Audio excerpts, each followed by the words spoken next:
हम सबका एक ड्रीम हम यहाँ पे लेके आए हैं, कोई खाली नहीं आया है, सबका अपना अपना एक ड्रीम है कि हम यहाँ से कुछ करेंगे। तो फिर हम क्या करेंगे अब इसके बाद? अब कई लोगों का तो ये लास्ट टाइम था, वो क्या करेंगे? और अगर हिंदी तो हमारी मातृभाषा है ना, जहाँ पे प्रधानमंत्री एक हिंदी में भाषण दे रहे हैं, तो वहाँ पे आखिरकार यूपीएससी जैसी इतनी अच्छी प्लेटफॉर्म में, इतनी अच्छी जगह प्रशासनिक सेवा, वहाँ पे इतने कम रिजल्ट क्यों आ रहे हैं? इंग्लिश में जो बोलेगा ना वो पूरा यूनिवर्सल हो जाएगा।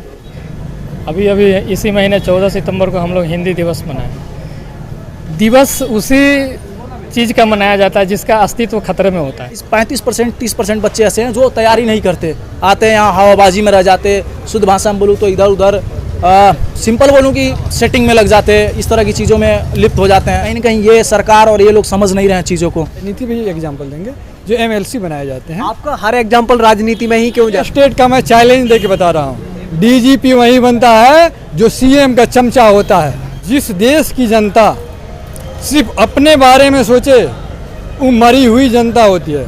तो 2 साल लगभग कोचिंग आते जाते लोगों की तलवे घिस जाते हैं। जो लोग हमारे कहते हैं कि ए रेड T-शर्ट वाले भाई, अमरीश कुशवाहा नाम है मेरा, अगर ये सिर्फ पॉलिटिक्स पे जा रहे हैं तो भाई पॉलिटिक्स से वहाँ भी होता है। अरे देश में नियम इतने अच्छे अच्छे हैं, अगर उसको लागू कर दिया जाए तो हमारा देश यूरोपियन कंट्री, अमेरिकन कंट्री से बेहतर हो जाएगा। गुलाम है यहाँ के लोग कि भाई जो हिंदी मीडियम और भारतीय भाषा की अपनी आवाज़ भी नहीं उठा पाते हैं। आपकी सारी बातों से सहमत हूँ और एक तरफा हिंदी मीडियम के फेवर में हूँ। बढ़ानी चाहिए, हिंदी मीडियम वालों को साथ लाएं, बराबर लाएं, हमारे अंदर भी क्वालिटीज़ हैं। नमस्ते दोस्तों, मेरा नाम शिवम दिवाकर है। आप सभी लोग जानते हो अभी 2020 का UPSC CSC का जो रिजल्ट आया था उससे हिंदी मीडियम के छात्र बहुत ही ज़्यादा गुस्से में हैं। चाहे वो दिल्ली के मुखर्जी नगर में रहते हैं, नेहरू विहार में रहते हैं, गांधी विहार, वजीराबाद, संत नगर, इंदिरा विकास कॉलोनी में, ढाका विलेज, या फिर भारत के किसी भी कोने में रहते हैं और हिंदी मीडियम से UPSC की तैयारी कर रहे थे, वो बहुत ज़्यादा गुस्से में हैं। और कहीं ना कहीं वो लोग ये भी कह रहे हैं कि शिवम भाई आप आंदोलन कीजिए, हम आपके साथ हैं। हिंदी मीडियम के जो UPSC एस्पायरेंट हैं उनको आंदोलन करना चाहिए। क्या आंदोलन से उनका रिजल्ट बढ़ सकता है? यहाँ पे UPSC एस्पायरेंट काफ़ी ज़्यादा मौजूद हैं, दृष्टि के बिल्कुल पास में है। हम उनसे ही बात करेंगे क्या रिजल्ट आंदोलन करके बढ़ाया जा सकता है। और सबसे बड़ी बात ये है कोचिंगों में भीड़ बढ़ती जा रही है और जो रिजल्ट है वो गिरता जा रहा है। आखिर ये क्यों? हमारे साथ बहुत सारे लोग मौजूद हैं, इनसे ही हम बात करेंगे। सबसे पहले मैं आपसे जानना चाहूँगा, आप ये किस नज़रिए से देखते हैं? कोचिंग में भीड़ बढ़ती जा रही है, रिजल्ट नीचे गिरता जा रहा है। मेरा नाम विकास राय है एंड कोचिंग में जो भीड़ है वो एक कहावत है बहुत कि भेड़ चाल। ऐसे गांव में सपना देखे 1 किलोमीटर या 10 किलोमीटर दूर कोई ना कोई सिलेक्शन ले लेता है। भैया कोई सिलेक्शन उठ के ले लिए और वो देख लिए कि क्या करना है तो हम भी IAS की तैयारी करेंगे और उठ के चले आते हैं। बाकी कुछ बचा ना बचा, ग्रेजुएशन के बाद क्या करें, तो लास्ट ऑप्शन में चलो यार तैयारी कर लेते हैं, चाहे PCS की, चाहे स्टेट्स की, चाहे IAS PCS की, कुछ भी तैयारी कर लेते हैं। दूसरा है कि देखा देखी भीड़ चाल वाली जो बात बताए कि अरे वो फला कोचिंग में जा रहे हैं, वो उस कोचिंग में जा रहे हैं, तो वो कोचिंग अच्छी है। दरअसल यहाँ सबसे बड़ी बात यही है कि ना कोई इंस्टीट्यूट किसी का सिलेक्शन करा सकते जब तक आप खुद से ऑथेंटिक कंटेंट, या ये कह लीजिए कि जब तक आप इस चीज़ की तैयारी, इस फील्ड की तैयारी करना चाहते हैं तो सबसे पहले आपको सिलेबस जानना होगा कि सिलेबस क्या है। प्रीवियस ईयर्स के जो क्वेश्चंस पेपर्स हैं आपको वो एनालाइज करना होगा। उसके बेसिस पे आपको अपना पूरा एक खाका तैयार करना होगा कि हमें क्या पढ़ना है और क्या नहीं पढ़ना है। सबसे पहले ये जानना ज़रूरी है कि हमें क्या नहीं पढ़ना है। यदि आप ये जान जाते हैं कि क्या नहीं पढ़ना है तो फिर आपके पास वो कंटेंट होगा जो पढ़ना है और आप उसी पर वर्क करोगे। देन आपके लिए आसान हो जाए कि आप सिलेक्शन आसानी से ले सकते हो। बाकी यहाँ देखा देखी है कि लोग ऐसे कोई कंटेंट हुआ, वो भाई साहब हैं, किसी कंटेंट को उठा लिए तो हम भी ले लिए, और ऐसे वो तमाम तरह के कंटेंट अपने पास उपलब्ध करा लेते हैं और उनको पढ़ते रहते हैं। बाकी कोई ऑथेंटिक, इस तरह का ऑथेंटिक सोर्स जो होता है उस पर आप पहुँचते नहीं हो और सिलेक्शन से आप काफ़ी दूर रह जाते हो। बाकी सिंपल सा फंडा है कि कोई टीचर, कोई इंस्टीट्यूट आपका सिलेक्शन नहीं करा सकता है, बशर्ते यहाँ के टीचर भी स्टूडेंट्स को भटकाने का काम करते हैं कि हमारा नोट्स है, हमने जितना पढ़ा दिया उतना पढ़ लो। क्योंकि जब बच्चा आता है तो 2 साल 2.5 साल वो कोचिंग में ही फंसा रह जाता है, और 2-2.5 साल जब कोचिंग में फंसा रहता है और एग्ज़ाम नहीं देता है तो उसको एग्ज़ाम से रूबरू होने का मौका ही नहीं मिलता है कि दरअसल एग्ज़ाम की डिमांड क्या है, एग्ज़ाम में किस तरह के प्रश्न आ रहे हैं। और जब तक आप एग्ज़ाम से रूबरू नहीं होंगे, अपनी असलियत नहीं जानेंगे, तब तक आप अच्छे से चीज़ों को फोकस नहीं कर पाएंगे। इसलिए यदि आपको सिलेक्शन लेना है तो टीचर या कोचिंग एक मार्गदर्शक हो सकता है, बट वो आज के टाइम में एक बेस्ट मार्गदर्शक नहीं है। इसलिए कहीं ना कहीं जो बच्चा यहाँ 4-5 साल से तैयारी कर रहा है वो फेलियर ही क्यों ना हो, सिलेक्शन नहीं लिया है, लेकिन आप उससे मिलें, उससे पूछें कुछ, तो वो कुछ चीज़ों को बता सकता है। बाकी आप ऑनलाइन बहुत सारे ऐसे लोग हैं जो फेमस नहीं हैं, तमाम तरह के यूट्यूबर या इस तरह के चैनल हैं जो ये बताते हैं कि इन चीज़ों को पढ़ा जाए, ये ज़्यादा ऑथेंटिक है। तो मैं कहता हूँ इस तरह आप इन चीज़ों को फॉलो करके आप बेस्ट चीज़ों को जान सकते हो कि कहाँ से क्या बेस्ट है और क्या बेस्ट नहीं है। बाकी ये जो कोचिंग की सारा सीन है ये भेड़ चाल है। एक कोचिंग एक साल भर में 1-2 सिलेक्शन दे देता है। कोचिंग इंस्टीट्यूट की बात करूँ 1-2 सिलेक्शन दे देंगे और उसी बेसिस पे इनका पूरा का पूरा जो है तामाझामा भरा रहता है। यहाँ पे मैं उन दोस्तों को सलाम करना चाहूँगा और उनके हौसले और जज्बे को भी सलाम करना चाहूँगा जो अभी भी रिजल्ट कम आ रहा है तब भी हिंदी मीडियम से तैयारी कर रहे हैं, चाहे वो इलाहाबाद से हो, दिल्ली के किसी भी कोने में रहते हैं या भारत के किसी भी कोने में रहते हैं, अभी भी हिंदी मीडियम से तैयारी कर रहे हैं। उनके हौसले और जज्बे को मेरा सलाम। और यहाँ पे और भी दोस्त हैं, मैं उनसे जानना चाहूँगा क्या जो हिंदी मीडियम के छात्र यूपीएससी एस्पिरेंट है वो कह रहे हैं आंदोलन करने के लिए, क्या आंदोलन से रिजल्ट बढ़ाया जा सकता है या फिर पढ़ाई करके बढ़ाया जा सकता है? नहीं, देखिए किसी भी चीज़ में अगर लग रहा है कि ये यहाँ पे हमारे सिस्टम या हमारे साथ गलत हो रहा है तो कहीं ना कहीं बदलाव की ज़रूरत है और बदलाव आंदोलन से ही आता है। ये इतिहास जो हम पढ़ते हैं वो इतिहास में दर्ज है कि चाहे वो असहयोग आंदोलन की क्रांति रही हो, चाहे भारत छोड़ो आंदोलन की क्रांति रही हो, हर एक चीज़ में आंदोलन ही आता है, शब्द है। आंदोलन का मतलब ये है कि अपनी मांगों को हम रख रहे हैं उनके सामने जो ये भूल चुके हैं कि हम भी कुछ हैं या हमें अपनी चीज़ें, हम भी इस देश में योगदान देते हैं, टैक्स देते हैं और हमारी चीज़ों को हम बेहतर समझ सकते हैं। जैसे कि आपको भूख लगी कि नहीं लगी ये आपके मन को पता है ना, हमें नहीं पता। अगर आप हमसे कहेंगे नहीं भैया हमको भूख लगी, खाना दो तब तो हम कुछ खाना देंगे। अगर आप मांगेंगे नहीं तो हमें लगेगा आपको भूख नहीं, मैं किसी और को दे दूंगा या मेरा जो मित्र होगा उसको दे दूंगा, आपको क्यों दूँ, सीधी सी बात है। तो हमें अगर लेना है कि नहीं, हमें हिंदी मीडियम की चीज़ों की अगर ग्राफ गिर रही है, जैसे भी भाई साहब बता रहे थे कि जैसे आपने भी पूछा कि जो लड़के तैयारी करने आ रहे हैं आए या ना आए या क्यों आ रहे हैं, भीड़ कोचिंग क्यों बढ़े, मैं उस पर एक बड़ा अच्छा मुझे लगता है कि जो गाँव से व्यक्ति चलता है ना वो आईएएस बनने चलता है। वो हिंदी मीडियम इंग्लिश मीडियम से मतलब नहीं है, वहाँ तो आईएएस दिख रहा है ना उसको। हिंदी मीडियम इंग्लिश मीडियम तो 2-3 साल पढ़ने के बाद समझ में आ रहा है ना। जो गांव से ग्रामीण पृष्ठभूमि से चल रहा है या गांव किसी भी कोने से चल रहा है या शहर के ही किसी व्यक्ति से क्यों ना चल रहा हो, उसको तो ये समझ में आ रहा है कि मैं आईएएस बनने जा रहा हूँ। हिंदी इंग्लिश मीडियम से मतलब क्या है उसको तो ये पता है कि मैं मेहनत करने जा रहा हूँ। अब उसका जो बैकग्राउंड है, वो हिंदी से शुरू में पढ़ा तो हिंदी में कम्फर्ट है, इंग्लिश में शुरू से पढ़ा तो इंग्लिश में कम्फर्ट है, वो वहाँ पर उसकी तैयारी करता है। रह गई बात कि हमारी जो हिंदी मीडियम में ग्राफ गिरा क्या बहुत ज़्यादा ही गिरा है। और इसमें कहीं ना कहीं मैं अपने सीनियरों को दोष पूर्ण तो नहीं देता हूँ, लेकिन देता ज़रूर हूँ कि उन्हीं की बदौलत अगर शायद मुझसे पहले वो जगह होते या मांग किए होते। हालांकि इसके पहले 2 साल पहले हम लोगों ने आंदोलन किया था, उसमें मैं था, एक हिसाब से कह सकते हैं कि मैं लीडर कर रहा था। तो अगर वो भी जगह होते, वो कहीं ना कहीं मेरे से जो बहुत बड़े सीनियर उनके पास शिक्षित है, अनुभव है, मांग करने की शक्ति है, पढ़ाई लिखाई कर चुके हैं, तो उनको मांगना चाहिए था। आंदोलन एक मुख्य रूप है जिससे हम अपनी मांगों को मांग सकते हैं और उनकी बातों में सत्यता है कि आज चाहे नेतागिरी ही क्यों ना हो, जो बड़े बड़े लीडर हैं वो क्या करते हैं, अपना प्रचार करते हैं चुनाव का, तो क्या आंदोलन ही तो है कि हम आपके लिए ये कर देंगे। तो हम भी कह रहे हैं भाई आप हमारे लिए ये करिए, हमारी मांगे सुनो और हमें दो। क्योंकि जब हम विश्व में ये कहते हैं एक शब्द, तब मैं आज पढ़ रहा था और मुझे लगता है कि आपने जो पूछा तो मैं सीधा से बता रहा हूँ, हम विश्व में कहते हैं कि भारत एक विकासशील देश है। विकसित देशों की अपेक्षा हमें कुछ ज़्यादा समय देना चाहिए कार्बन तो करने के लिए, बिज़नेस करने के लिए, कि जैसे कहा जाता है बिज़नेस कहते हैं कार्बन भारत बहुत ज़्यादा कर रहा है, निकाला चाइना और भारत विकासशील देश है, तो उनको भी और ज़्यादा समय देनी चाहिए। जैसे 2050-60 तक जो हमने अपना टारगेट रखा है कि कार्बन हम 0 करेंगे और विकसित देश की भाई कम करें, तो स्वाभाविक सी बात है यहाँ भी तो रिजर्वेशन ही हुआ ना, यहाँ भी तो मोदी जी पटल पे ही कहते हैं। तो हम भी तो वही बात कह रहे हैं कि हम अगर जनसंख्या में कम है, हमारे साथ कहीं ना कहीं गड़बड़ हो रहा है या हम हिंदी बेल्ट के हैं और हमारी पढ़ाई कहीं ना कहीं कम क्षमता से, आज भले ही समानता आ गई, आज मटेरियल अच्छे आ गए, मान रहा हूँ इस बात को, लेकिन कल नहीं था, तो हमें थोड़ा और सहयोग की ज़रूरत है आपसे। आप उससे सहयोग मांग रहे हैं कि कहीं ना कहीं आप हमें कुछ चीज़ें दीजिए ताकि हमारे बीच के लोग उस शासन सत्ता में जब बैठेंगे तब तो हमारी बातें करेंगे। जैसे अम्बेडकर SC/ST के होके वहाँ पे जब बैठे तब उन्होंने उसकी बातें की तो लोगों को समझ में आया कि नहीं SC/ST भी कोई चीज़ है, आज उसका विकास है। तो हम जब अपने बीच के लोगों को जब IAS नहीं निकलेगा तो फिर हमारी बातें करेगा कौन, समझेगा कौन, दुख दर्द को समझेगा कौन। जैसे कहते हैं ना कि अगर एक बेटी को कोई दिक्कत होती है ससुराल में, उसकी माँ समझती, क्योंकि एक स्त्री है और वो भी किसी घर से आई होती है, तो उसे पता होता है कि इस पराई स्त्री या पराए घर में आने के बाद कैसे बिहेव करना। वो कहती बेटा सह लो और थोड़ा ऐसे मैनेज कर लो। यहाँ पे यही है कि आंदोलन तो हमें करना पड़ेगा और एक अच्छे तरीके से लोगों को आना पड़ेगा इसके एवज़ में, और ये नहीं कि तुम करो नहीं, सब मिल के करो, क्योंकि संगठन में ही तो शक्ति है ना, मुट्ठी बनती है तभी तो मजबूती आती है, वरना एक उंगली तो आप भी तोड़ सकते हो। इसमें कोई दो राय नहीं है। आंदोलन और जो आप कर रहे हो, मुझे तो लगता है कि आंदोलन की आपने जो चिराग जलाई हुई है, हमें उसका दामन पकड़ के चल देना चाहिए, क्योंकि अगर अपनी चीज़ों को हम नहीं मांगेंगे तो कौन मांगने आएगा, पड़ोसी मांगने आएगा क्या। हमें अगर खूबसूरत देखना है तो हमें बाल झाड़ना होगा ना। ये अपना बाल झाड़ के आएंगे तो इनके लोग पूछेंगे, मुझे थोड़ी ना पूछेंगे। तो हमें अपनी चीज़ों को लाना है तो हमें अब आगे आना पड़ेगा। मुझे तो ये लगता है, स्वाभाविक सी बात है। आप बताइए सर, क्या हिंदी मीडियम के छात्रों को पढ़ना नहीं आता? क्या उनको लिखना नहीं आता? क्या ये लोग पढ़ते नहीं है? जो रिजल्ट जो है बिल्कुल जीरो होता जा रहा है, मतलब बहुत कम आ रहा है। लाखों स्टूडेंट में से अगर इतने निकलने हैं 11-12, तो ये कोई ज़्यादा नहीं है। क्या हिंदी मीडियम वालों को लिखना नहीं आता है? देखिए शिवम भाई, हिंदी मीडियम के बच्चे जो हैं उन्हें लिखना भी आता है, पढ़ना भी आता है, बोलना भी आता है, सिलेबस कवर करना ठीक से आता है। लेकिन हमने एक चीज़ देखा है, 2011 में सीसेट को लाया गया। खैर उन्होंने कांग्रेस की सरकार ने लाई। बच्चों ने देखा कि भाई ग्राफ गिर रहा है सीसेट के कारण से। आंदोलन हम लोग भी किए, बहुत सारे बच्चे थे। क्या यूपीएससी से सरकार से कुछ लेना देना है कांग्रेस और मोदी जी भी? नहीं एकदम सरकार के नाक के नीचे ही सारे काम होती हैं।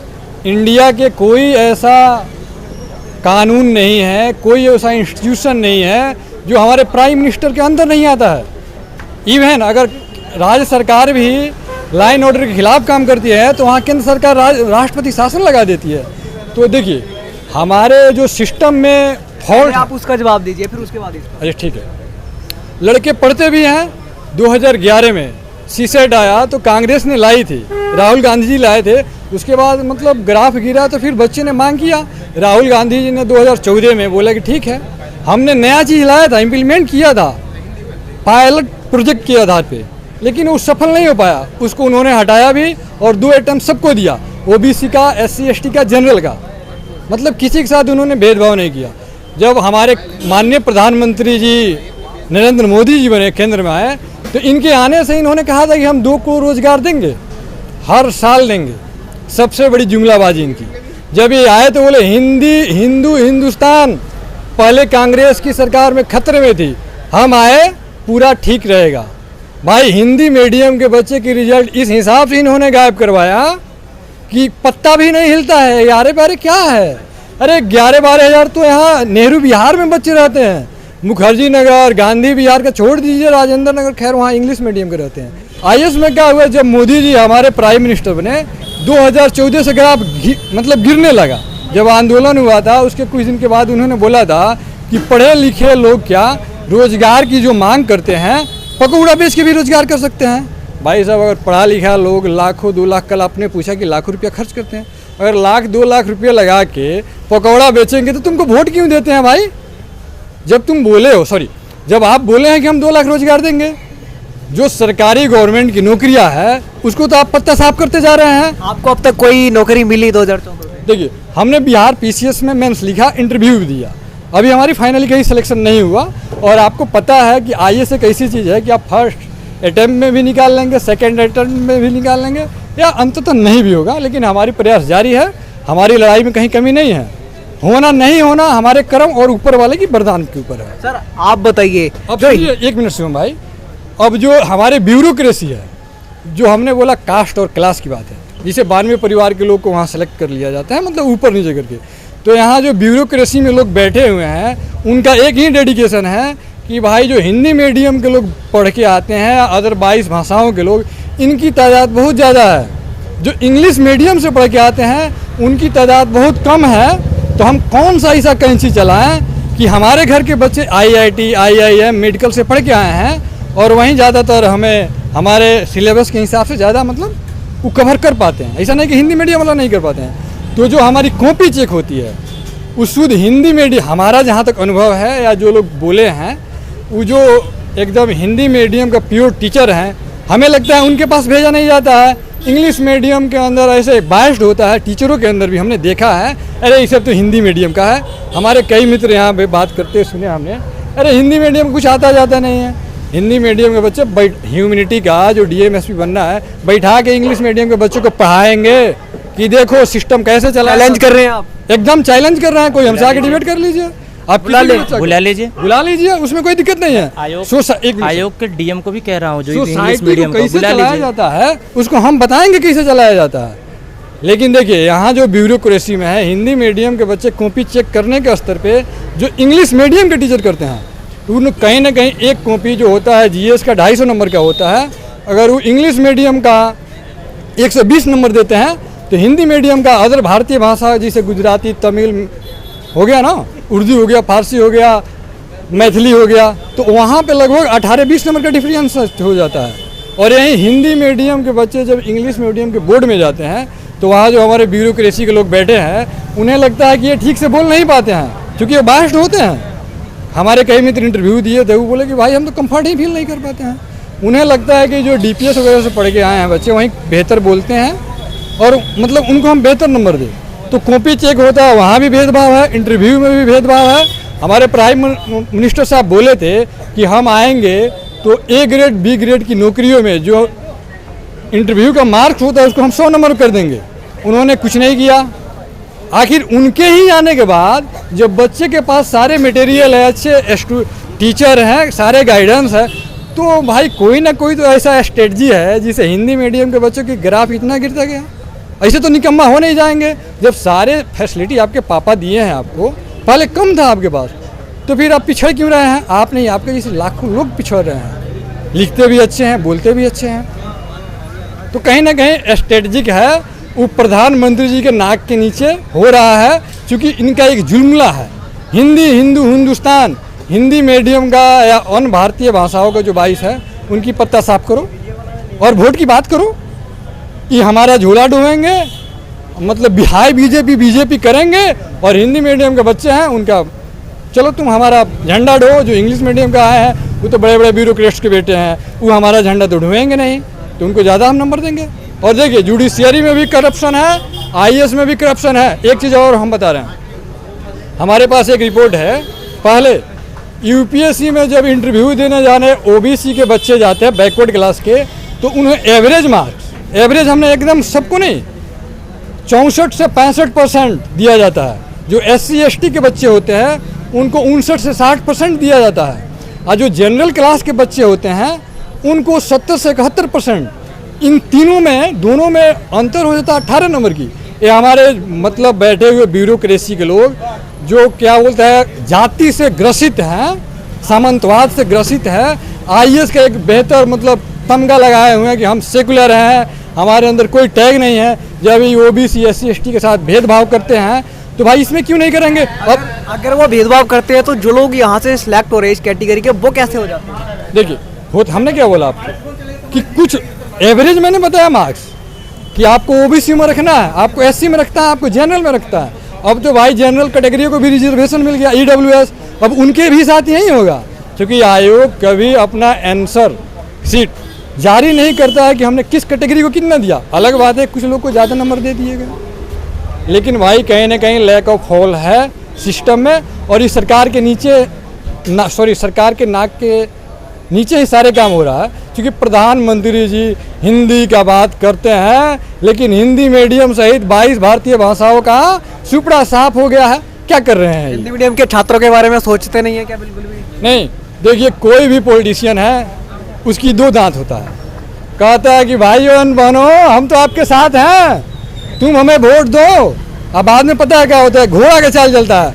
पीछे आप कहेंगे अरे नेताजी, MP साहब, मंत्री जी हमारा लड़का का एडमिशन कराना, बोले ठीक है आप कल आइए। वो ऐसा लात कल बोलते, परसों बोलते, ऐसा लात मारेगा कि आप यहाँ शिवम भाई जाइएगा ना, कि आपने उनका झंडा भी ढोया, आपका काम भी नहीं होगा। मंत्री जी का बेटा का काम, कलेक्टर साहब का बेटा का काम, सेक्रेटरी साहब का बेटा का काम, या बड़े बड़े माफिया लोग हैं जो उनको फंडिंग किए हैं उनका काम होगा। ओके, मैं सर अब आपसे जानना चाहूँगा, क्या जो हिंदी मीडियम के छात्र इलाहाबाद में रहते हैं या भारत के किसी भी कोने में रहते हैं जो UPSC की तैयारी कर रहे थे, कहीं ना कहीं उनके बहुत सारे कमेंट आ रहे हैं कि हिंदी मीडियम वाले छात्र एक आंदोलन करें, तो क्या आंदोलन करके रिजल्ट को बढ़ाया जा सकता है? देखिए हिंदी अभी इसी महीने 14 सितंबर को हम लोग हिंदी दिवस मनाए। दिवस उसी चीज़ का मनाया जाता है जिसका अस्तित्व खतरे में होता है, ज़्यादातर संदर्भ में ये बात है। और कुछ चीज़ों का हम मनाते हैं कि उसके सांस्कृतिक और उसका सामाजिक पहलू है, लेकिन ज़्यादातर चीज़ों का दिवस तभी मनाते हैं जब वो चीज़ खतरे में है। कभी अंग्रेजी दिवस आपने मनाया? न इंग्लैंड में मनाया जाता है, न अमेरिका में, न भारत में अंग्रेजी दिवस नहीं मनाया जाता, लेकिन हिंदी दिवस मनाते हैं। तो सिर्फ यही से समझने की बात है कि यहाँ जो मनाते हैं उसी दिन इस बात को लेके सबको आत्ममंथन करना चाहिए था कि, और इसी महीने रिजल्ट भी आया UPSC का, तो ये आत्ममंथन करने की ज़रूरत है कि अंग्रेजी मीडियम से ज़्यादा हिंदी मीडियम में लोग अपीयर हो रहे हैं, लेकिन रिजल्ट सीधे फॉल डाउन है, बहुत कम है उसके संदर्भ में। तो कहीं ना कहीं ये सिस्टम को सोचने का जो नज़रिया है उसमें एक खामी है। आखिर इतने पढ़ने वाले बच्चे कमज़ोर तो नहीं हो सकते।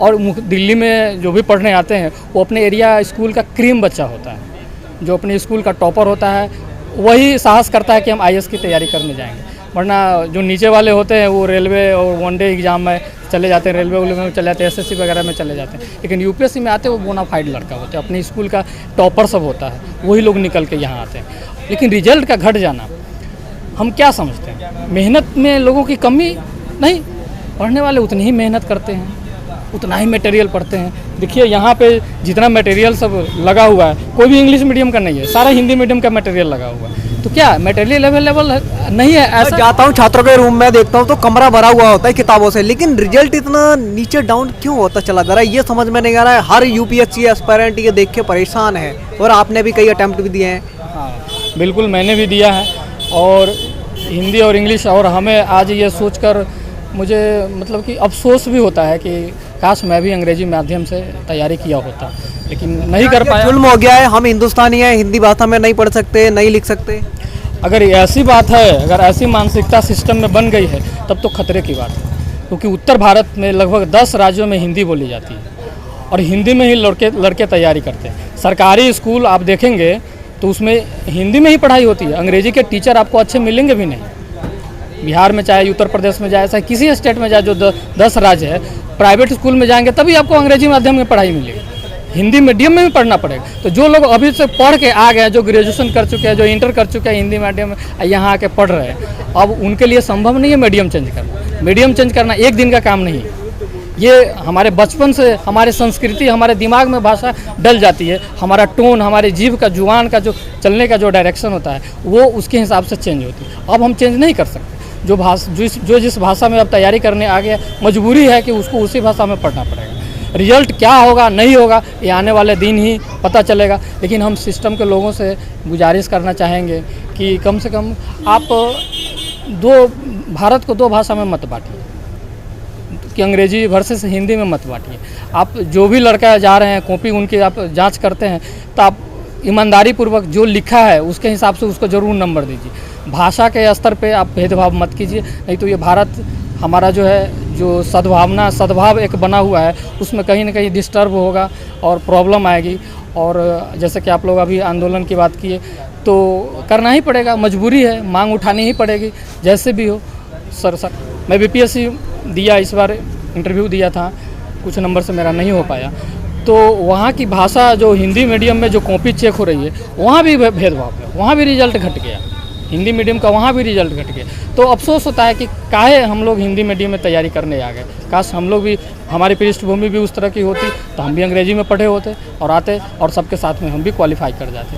लेकिन ये सिस्टम का दोष है। हम ये नहीं कह सकते कि कोई बच्चा जो है वो कमज़ोर है पढ़ने में, हिंदी मीडियम वाले, या उसको कुछ आता नहीं है, वो लिखना नहीं जानता है, पढ़ना नहीं जानता है, ऐसी बात नहीं है। एक्चुअली जैसे कहते हैं ना कि हमारे देश में सबसे बड़ी भाषा गंगा, तो गंगा में नहाने से पुण्य मिलता है, घर के पानी में नहाने से पुण्य नहीं मिलता। शरीर साफ अपनी जगह, मानसिकता कैसी सोच है, पानी दोनों है।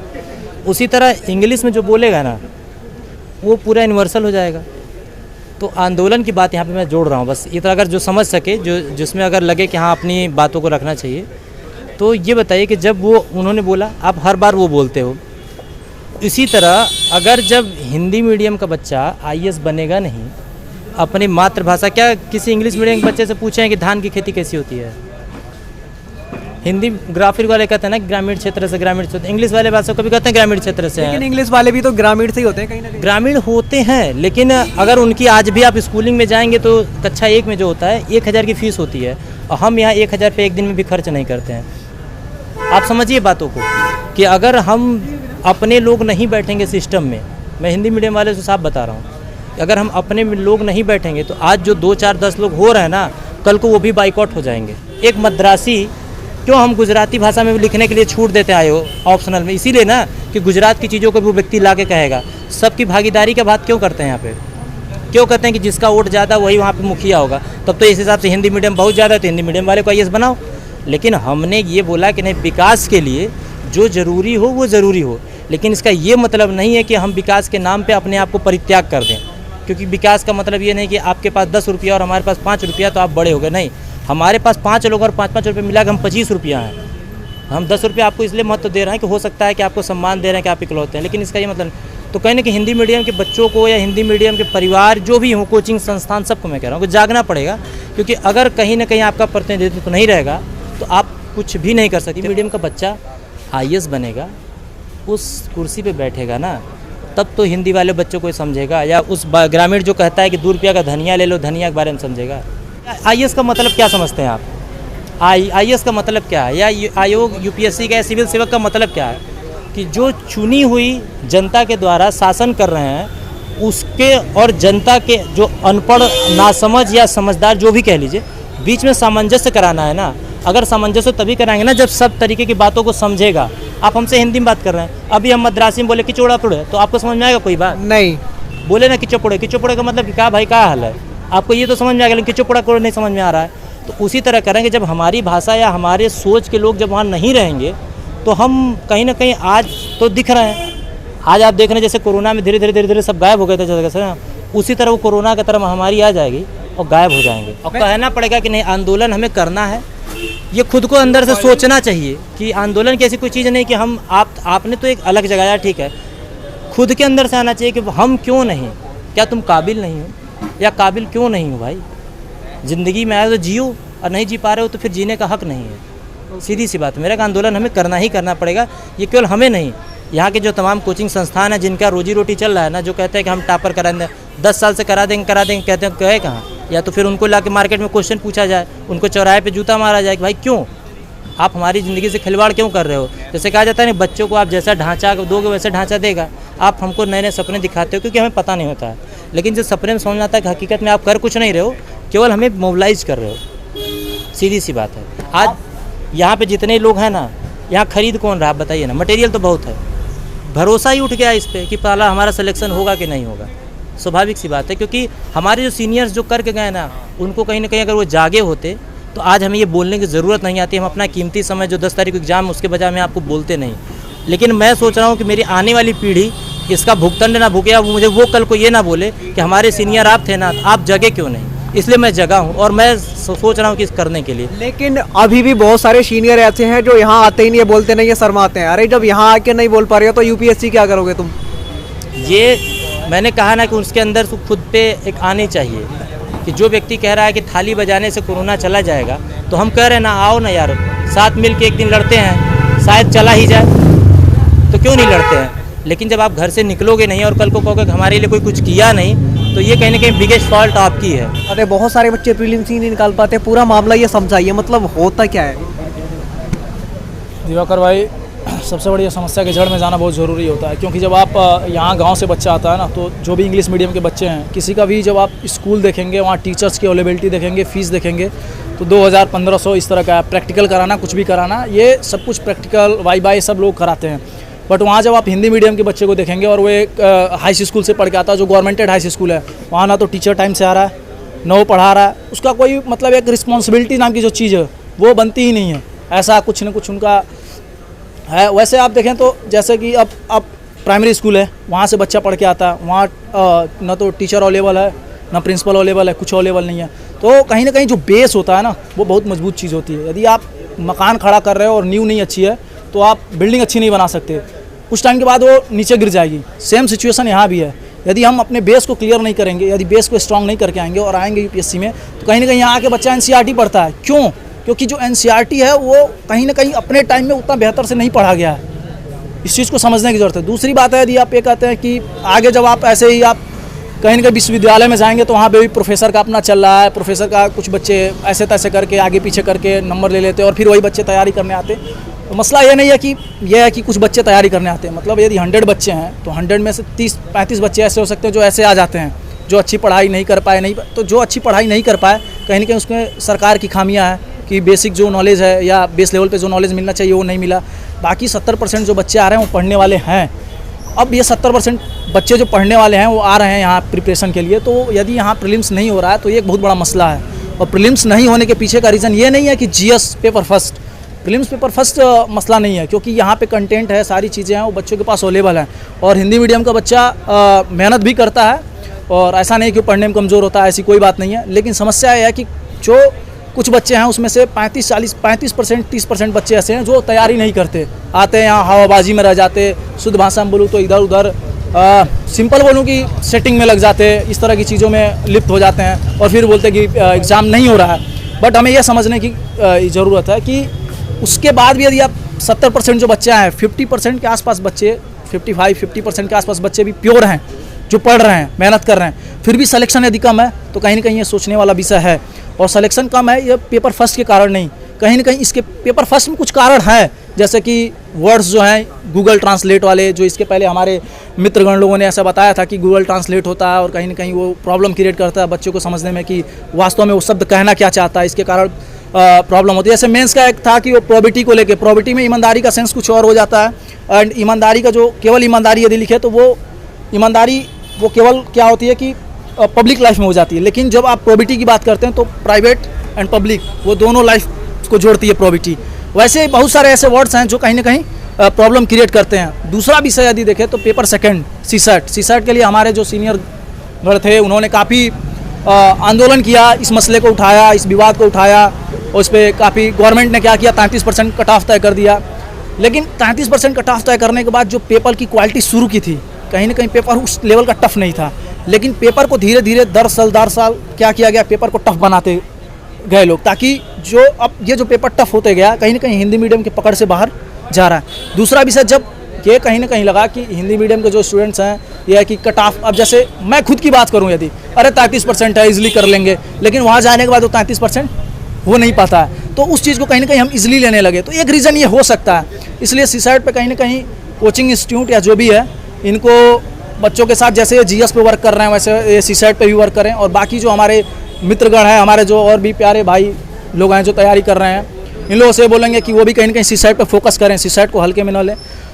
दूसरा यह है कि कभी कभी क्या होता है ना कि सीसैट का तो मसला है रहा, लेकिन मेंस में भी बच्चे मेहनत कर रहे हैं, लिख भी रहे हैं, लेकिन मेंस में सिलेक्शन क्यों नहीं हो रहा है? वहाँ कहीं ना कहीं ऐसा बोला जाता है कि कॉपी चेक करना, जो कॉपी चेक करते हैं वो इंग्लिश मीडियम के होते हैं, तो जब कॉपी इंग्लिश मीडियम का ही बंदा चेक करेगा तो कहीं ना कहीं वो जो झुकाव होगा इंग्लिश मीडियम की तरफ होगा, ऐसा मेरा मानना है। अब ये हो भी सकता है, नहीं भी हो सकता, लेकिन मेरा मानना है झुकाव हो सकता है। तो कहीं ना कहीं जो नंबर है ना वो इंग्लिश मीडियम का जो कॉपी चेक होती है उसमें थोड़ा सा कहीं ना कहीं लिबरल मार्किंग हो जाती है। लिबरल मार्किंग मतलब आप 10th का जब देखेंगे कॉपी चेक होती है जो सीबीएसई वाले हैं, तो बच्चे ने थोड़ा बहुत क्वेश्चन सॉल्व किया तो उसको मार्किंग कर दिया, बट यूपी बोर्ड में ऐसा पहले नहीं होता था, बट आजकल के टीचर कुछ ऐसा करने लगे हैं। तो मुझे लगता है कि जो इंग्लिश मीडियम का यदि कोई है और हिंदी मीडियम की कॉपी चेक कर रहा है, आप ये कैसे कह सकते हैं कि आप वहाँ पे देख के आए क्या चीज़ कि ऐसा करने लगे हैं टीचर? यदि आप कभी एक इंग्लिश मीडियम की कॉपी उठाना और कभी एक हिंदी मीडियम की कॉपी उठाना, आप ज़्यादा नहीं विज़न वगैरह में ही चले जाओ, मैंने विज़न में टेस्ट दिया है, तो वो बंदा उतना ऑथेंटिक चीज़ों को लिखा नहीं है, चाहे वो आपका फैक्ट हो, चाहे उसका पूरा आंसर का वो पूरा खाका तैयार करना हो, कुछ भी हो, फ्रेम करना हो, वो उतना बेहतर नहीं है, फिर भी उसकी मार्क्स हमसे ज़्यादा हैं। तो कहीं ना कहीं या तो वो उसी मीडियम के कॉपी को दिया गया चेक करने के लिए, यहाँ तो विज़न में खैर हिंदी मीडियम के ही चेक करते हैं, लेकिन विज़न वगैरह में ये भी लोग काफ़ी स्ट्रिक्टली चेक करते हैं ताकि बच्चा और अपना इम्प्रूवमेंट कर सके। लेकिन वहाँ पे जब हिंदी इंग्लिश मीडियम का कोई चेक करेगा तो वो इंग्लिश मीडियम का है, कॉपी उसको समझ में आ नहीं रही है, वैसे शब्द समझ में आ नहीं रहे हैं। तो ये सारी ऐसे एक मसला आया था कि कहीं ना कहीं एक जो ऑक्सफोर्ड डिक्शनरी है उसमें एक नया वर्ड आया था, उस बच्चे को इंग्लिश मीडियम वाले ने पुट कर दिया था, वही सब जो था इंग्लिश का, वो इंग्लिश मीडियम का जो प्रोफेसर कॉपी चेक किया उन्होंने, उनको नहीं पता था और उसको उन्होंने गलत कर दिया था, ऐसा उस बंदे का पर्टिकुलर कहना था। तो कहीं ना कहीं जब नए शब्द आते हैं, जब उस खुद प्रोफेसर अपडेटेड नहीं है, चीज़ों को लेकर अपडेट नहीं है, ये मॉडल आंसर दे देते, उसी बेसिस पे आप चीज़ों को चेक कर देते हो। अब वो खुद वो बंदा उन चीज़ को उतना, वो जो प्रोफेसर हैं उस चीज़ को समझ रहे हैं या नहीं समझ रहे हैं ये उनके ऊपर है, लेकिन कहीं ना कहीं रिजल्ट डाउन हो रहा है। और कहीं ना कहीं इस चीज़ को आप, ये जो पिछली गवर्नमेंट परिवर्तन हुई है, मैं किसी गवर्नमेंट का नाम लेना यहाँ पसंद नहीं करूँगा, कहीं ना कहीं कथनी और करनी में बहुत अंतर है, ये कहते कुछ और है, करते कुछ और है। अभी हमारे भाई जी ने बोला कि अभी हिंदी दिवस मनाया गया, तो आप उस देश में हिंदी दिवस मनाते हो, अपने आप को हिंदुत्व या जो भी कहते हो वो एक अलग का मसला है, लेकिन आप हिंदी को इम्प्रूव की बात नहीं करते हो। मतलब एक समय आप इम्प्रूव की बात करते हो, लेकिन रियलिटी में क्या होता है वो चीज़ होती नहीं है, तो रियली में उस चीज़ को करने की ज़रूरत है। और यदि और पीछे जाने की कोशिश करें तो सबसे पहले जब कार्निवालिस के टाइम को उठा के देखेंगे, कार्निवालिस के टाइम फेज को, जब क्या नाम हमारे यहाँ सिविल और इस तरह के जो एग्जाम्स होल्ड होने लगे, तो आप पाएंगे कि उसी टाइम से सारे एग्जाम इंग्लिश में होते थे। और कहीं ना कहीं वो पैटर्न हमारे स्वतंत्रता के टाइम तक चले आया। स्वतंत्रता के आसपास के ड्यूरेशन जो था उसमें इसको हिंदी में किया गया, और हिंदी में किया गया तो बहुत सारे लोग अपीयर हुए, और धीरे धीरे कहीं ना कहीं उसमें भी जब इंग्लिश मीडियम के धीरे धीरे लोग जाते रहे और इसी तरह की चीज़ें होती रहीं, फिर जो पढ़ाई वगैरह बहुत सारे इंग्लिश में होने लगे, तो कहीं ना कहीं इसे हार्म करने लगे हिंदी मीडियम के स्टूडेंट को। अब समय है कि ये कहना कि आयोग है, गवर्नमेंट है, जब कभी सर किसी के कान बंद हो जाते हैं तो हंगामा करना जरूरी है। हंगामा करने का सिंपल सा फंडा बोले, भगत सिंह को जानते हो आप, इन्होंने बोला था कि बारों को सुनाने के लिए धमाके करने पड़ते हैं। तो कुछ न कुछ, मैं यहाँ धमाके का मतलब बम फोड़ने की बात नहीं कर रहा, यहाँ कहीं ना कहीं हमें कहेंगे कि हमारे मित्रगणों को जागने की ज़रूरत है, हमारे जो स्टूडेंट्स हैं, विद्यार्थी हैं, उनको जागने की ज़रूरत है। और कहीं ना कहीं खुद के लिए एक आंदोलन या किसी भी तरह का आंदोलन लास्ट ऑप्शन होता है, लेकिन उसके पहले सरकार, आयोग इस चीज़ को समझे तो, क्योंकि युद्ध और आंदोलन बहुत लास्ट स्तर का है, ये सारी चीज़ें लास्ट स्तर की हैं, तब करने की ज़रूरत पड़ती है। लेकिन उससे पहले आज तक पिछले 7-8 सालों में ग्राफ नीचे जा रहा है, तो कहीं ना कहीं ये सरकार और ये लोग समझ नहीं रहे हैं चीज़ों को। तो कहीं ना कहीं हमारे जो साथी मित्र हैं, जो सहपाठी हैं, या जो तैयारी करने वाले बच्चे हैं, इनको जागृत होना होगा, और कहीं ना कहीं इनको एकजुट होकर एक आंदोलन करना पड़ेगा, ताकि जो रिज़ल्ट है इनकी आवाज़ सुनी जा सके और कहीं ना कहीं चीज़ों को परिवर्तित किया जा सके और रिजल्ट कुछ बेहतर आ सके। सर आप कुछ कहना चाह रहे थे? देखिए, जो आप पूछे कि आंदोलन करना चाहिए, ग्राफ गिर रहा है। बहुत सारे स्टूडेंट कह रहे हैं ना कि हम करना चाहते हैं, जब हम, तो मैं ये जानना चाह रहा हूँ क्या आंदोलन करने से रिजल्ट बढ़ सकता है या फिर और ज़्यादा पढ़ाई करने से बढ़ेगा? क्योंकि पढ़ाई तो अभी भी कर रहे हैं, अगर और ज़्यादा करेंगे तो क्या बढ़ पाएगा रिजल्ट, क्या आंदोलन करने से बढ़ेगा? देखिए, इंडिया डेमोक्रेसी कंट्री है। डेमोक्रेसी का मतलब होता है जिसकी जितनी संख्या वारी उसकी इतनी हिस्सेदारी, समझ रहे हैं ना। अगर बच्चे निकलेंगे तो हमारी जो संसद सूनी हो गई है, आवारा हो गई है। एक कहावत है, जब सड़कें सूनी हो जाएगी तो संसद आवारा हो जाएगा। सुने भैया, घर का लड़का आवारा हो गया, जो मन में आता है वही करता है, कोई काम ठीक से नहीं करता है। तो कहीं ना कहीं हमारे संसद में जो लोग बैठे हैं, जिन हिंदी भाषी क्षेत्रों में उन्होंने वोट का कटोरा लेके गया है, कटोरा में मतलब पैसा जैसा वोट उन्होंने लिया है और अपना सरकार बनाया है, और उन्होंने कहा कि हम रोजगार देंगे। तो भाई आंदोलन अगर हम नहीं करेंगे, इन्होंने तो हमसे वोट ले लिया और हमारे साथ क्या किया, छलावा किया कि तुम हमें वोट दो, हमारा झंडा डो, लेकिन हम लेंगे इंग्लिश मीडियम के प्योर बच्चे को, जो हमारे देश के टॉप मोस्ट 10% जो परिवार है एलिट क्लास के, जिसमें ओबीसी, SC, ST, जनरल सभी लोग आते हैं। क्लास की बात होती है, कास्ट की बात नहीं होती है, सभी कास्ट के लोग उसमें हैं। उनकी जैसे हमने बताया ना, जुडिशरी में 90-92 परिवार के लोग कि भरा जाता है, वहाँ भी भरने के यही सिस्टम चल गया है। क्या हिंदी मीडियम वाला बच्चा मतलब IAS नहीं बन सकता, वो अच्छे से जिला की जो है देखभाल नहीं कर सकता है क्या? सर, जब पहले हिंदी मीडियम में 20%, 25%, 35% तक रिजल्ट आते थे, 2011 से पहले तक 20-22% तक रिजल्ट आते थे। मोदी जी के PM बनने से पहले तक 6-7% आते थे। CSET के चलते CSET में रिफॉर्म किया भी गया। भाई साहब ने बोला कि CSET पास नहीं करते हैं। देखिए, जो हिंदी मीडियम के बच्चे हो या इंग्लिश का हो, तमिल का हो, तेलुगु हो, गुजराती हो, मराठी हो, जो नहीं पढ़ेगा वो तो कोई पास नहीं करेगा। यहाँ बच्चे पढ़ते भी हैं और CSET के दोनों पेपर पास करते हैं। लेकिन जो कॉपी चेक कर होता है, जो इंटरव्यू बोर्ड होती है, अगर वहाँ खामियां नहीं होती तो हमारी ग्राफ इतना क्यों गिर जाती? आप सोचिए, पहले जब आपको हमने प्रत्यक्ष प्रमाण दिया है कि IAS के इंटरव्यू में बोर्ड मतलब भेदभाव होता है। अगर आप चाहें तो जाके UPSC के जो अध्यक्ष हैं हमारे ऊपर मानहानि के केस कर सकते हैं। हम सुप्रीम कोर्ट में इसका एविडेंस भी देंगे और अपनी बात को पूरी जोर तरीका से रखेंगे कि कहाँ पे होता है भेदभाव। जो हमने बताया ना, जनरल कैटेगरी को 70-71%, OBC को 64 से 65, SC ST को 59 से 60%। आप जिस कैटेगरी में उसी में रखा जाएगा, 2-4 को आगे पीछे कर दिए। अब जनरल कैटेगरी में EWS के साथ वही होगा। अब जनरल कैटेगरी में जो हमारे बच्चे हैं वो बोलते हैं अरे अब तो EWS में मिल गया, जनरल में तो क्या, उसको तो भाई अभी 77 आया है नंबर CSET में, तो उनको मिला ना, उनको मिला भाई 77 पे हो गया, और भाई 91 आया जनरल का, 89 आया भाई OBC का। तो देखिए, ये सारे चीज़ें तो कन्फ्लिक्ट है। लेकिन आप जो यहाँ बैठे हैं, एक भाई के यहाँ कैसे चल जाएंगे जब आपको एजुकेशन का बेहतर सुविधा है, गाइडेंस भी अच्छा है, मटेरियल भी अच्छे हैं, तब किस बेस पे? कहीं ना कहीं कोई तो फॉल्ट है भाई कि आप छांटते हैं। इसका एक ही सिंपल सी मतलब है, तुम कमाओ, मतलब कमाएगा धोती वाला का मतलब हिंदी मीडियम और भारतीय भाषा, खाएगा टोपी वाला जो ब्यूरोक्रेट्स हैं, मंत्री हैं, उनके बेटे जो इंग्लिश मीडियम में पढ़ते हैं। जो हमने आपको 10% लोगों की बात बताई, वो लोग चाहते हैं कि इनको सिस्टम में आ जाने से हमारे बच्चे कहाँ जाएंगे। तो यहाँ कहीं ना कहीं डिस्पैरिटी इंडिया के अंदर पहले से भी चलती थी, आज भी चल रही है। और आज आंदोलन अगर बच्चे नहीं करेंगे तो हमारे संसद आवारा हो गई है। लेकिन हम आपको बता रहे हैं, कुछ बच्चे कह रहे हैं कि हम संसद को आवारा नहीं होने देंगे। ये डेमोक्रेसी है, इंडिया है, वर्ल्ड के सबसे लार्जेस्ट डेमोक्रेसी है।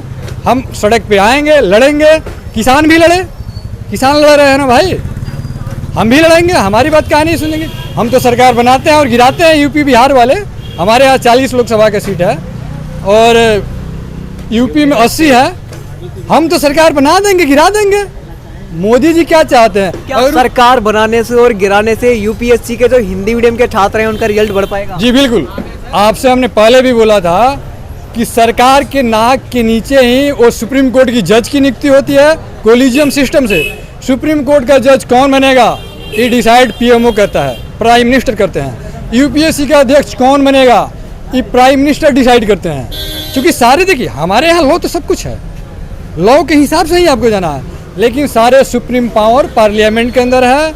अगर कहीं ना कहीं जब ओबीसी का 27% रिजर्वेशन हो सकता है, एससी एसटी का 22% हो सकता है, जनरल का 10% हो सकता है, तो हिंदी मीडियम और भारतीय भाषाओं का जो 80% पॉपुलेशन है उनका 50% रिजर्वेशन क्या नहीं हो सकता है। क्योंकि देखिए कोई देश तभी तरक्की कर सकता है जब उसकी भाषा वहाँ की जनता समझे।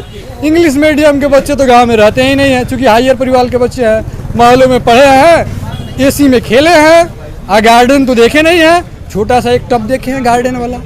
उन्हें क्या पता है गरीबी क्या होता है या गांव देहात क्या होता है। लेकिन वो भी तो गांव से ही निकलते हैं ना। नहीं, जो आईएएस वगैरह बन गए भाई मिनिस्टर के बच्चे, वो गांव में रहते कहाँ हैं? वो तो होली, दीपावली, ईद, बकरीद, वो क्या बोलते हैं, क्रिसमस मनाने घर पे जाते हैं। हाय मॉम, हाय डॉड, समझ रहे हैं ना। उनके अंदर वो संवेदना नहीं होती है। अभी देखिए यहाँ एक्सीडेंट हो जाए, 5 बच्चे इंग्लिश मीडियम के रहेंगे, 2 बच्चे हिंदी मीडियम के रहेंगे। इंग्लिश मीडियम वाला कहेंगे साला ठीक से नहीं चला, लड़ गया, एक्सीडेंट हो, छोड़ो चलो आगे। हिंदी मीडियम के बच्चे, अदर भारतीय भाषा के बच्चे जाएंगे, उठाएंगे, अरे चचा जी आपको क्या हो गया। उनके अंदर संवेदना होती है, समझ रहे हैं, संवेदना होती है। कहीं ना कहीं हमारे जो प्राइम मिनिस्टर साहब चाय बेच के इस देश का प्राइम मिनिस्टर बन जाए, इंडिया जैसे देश में, तो यूपीएससी वाले अगर वो चाय बेच के प्राइम मिनिस्टर बने हैं तो यहाँ पे बच्चे पढ़ के भी क्यों नहीं आईएएस बन पा रहे? जी बिल्कुल, आपने सही बोला। 1 मिनट दीजिए। इसलिए नहीं बन पा रहे हैं ना कि हम तुमसे वोट लेंगे, तुमसे धोती के बाद बोलो ना, तुम खेती करो, हम 2000 रुपया देंगे तुमको, भले 100 रुपया पेट्रोल तुम कर दो।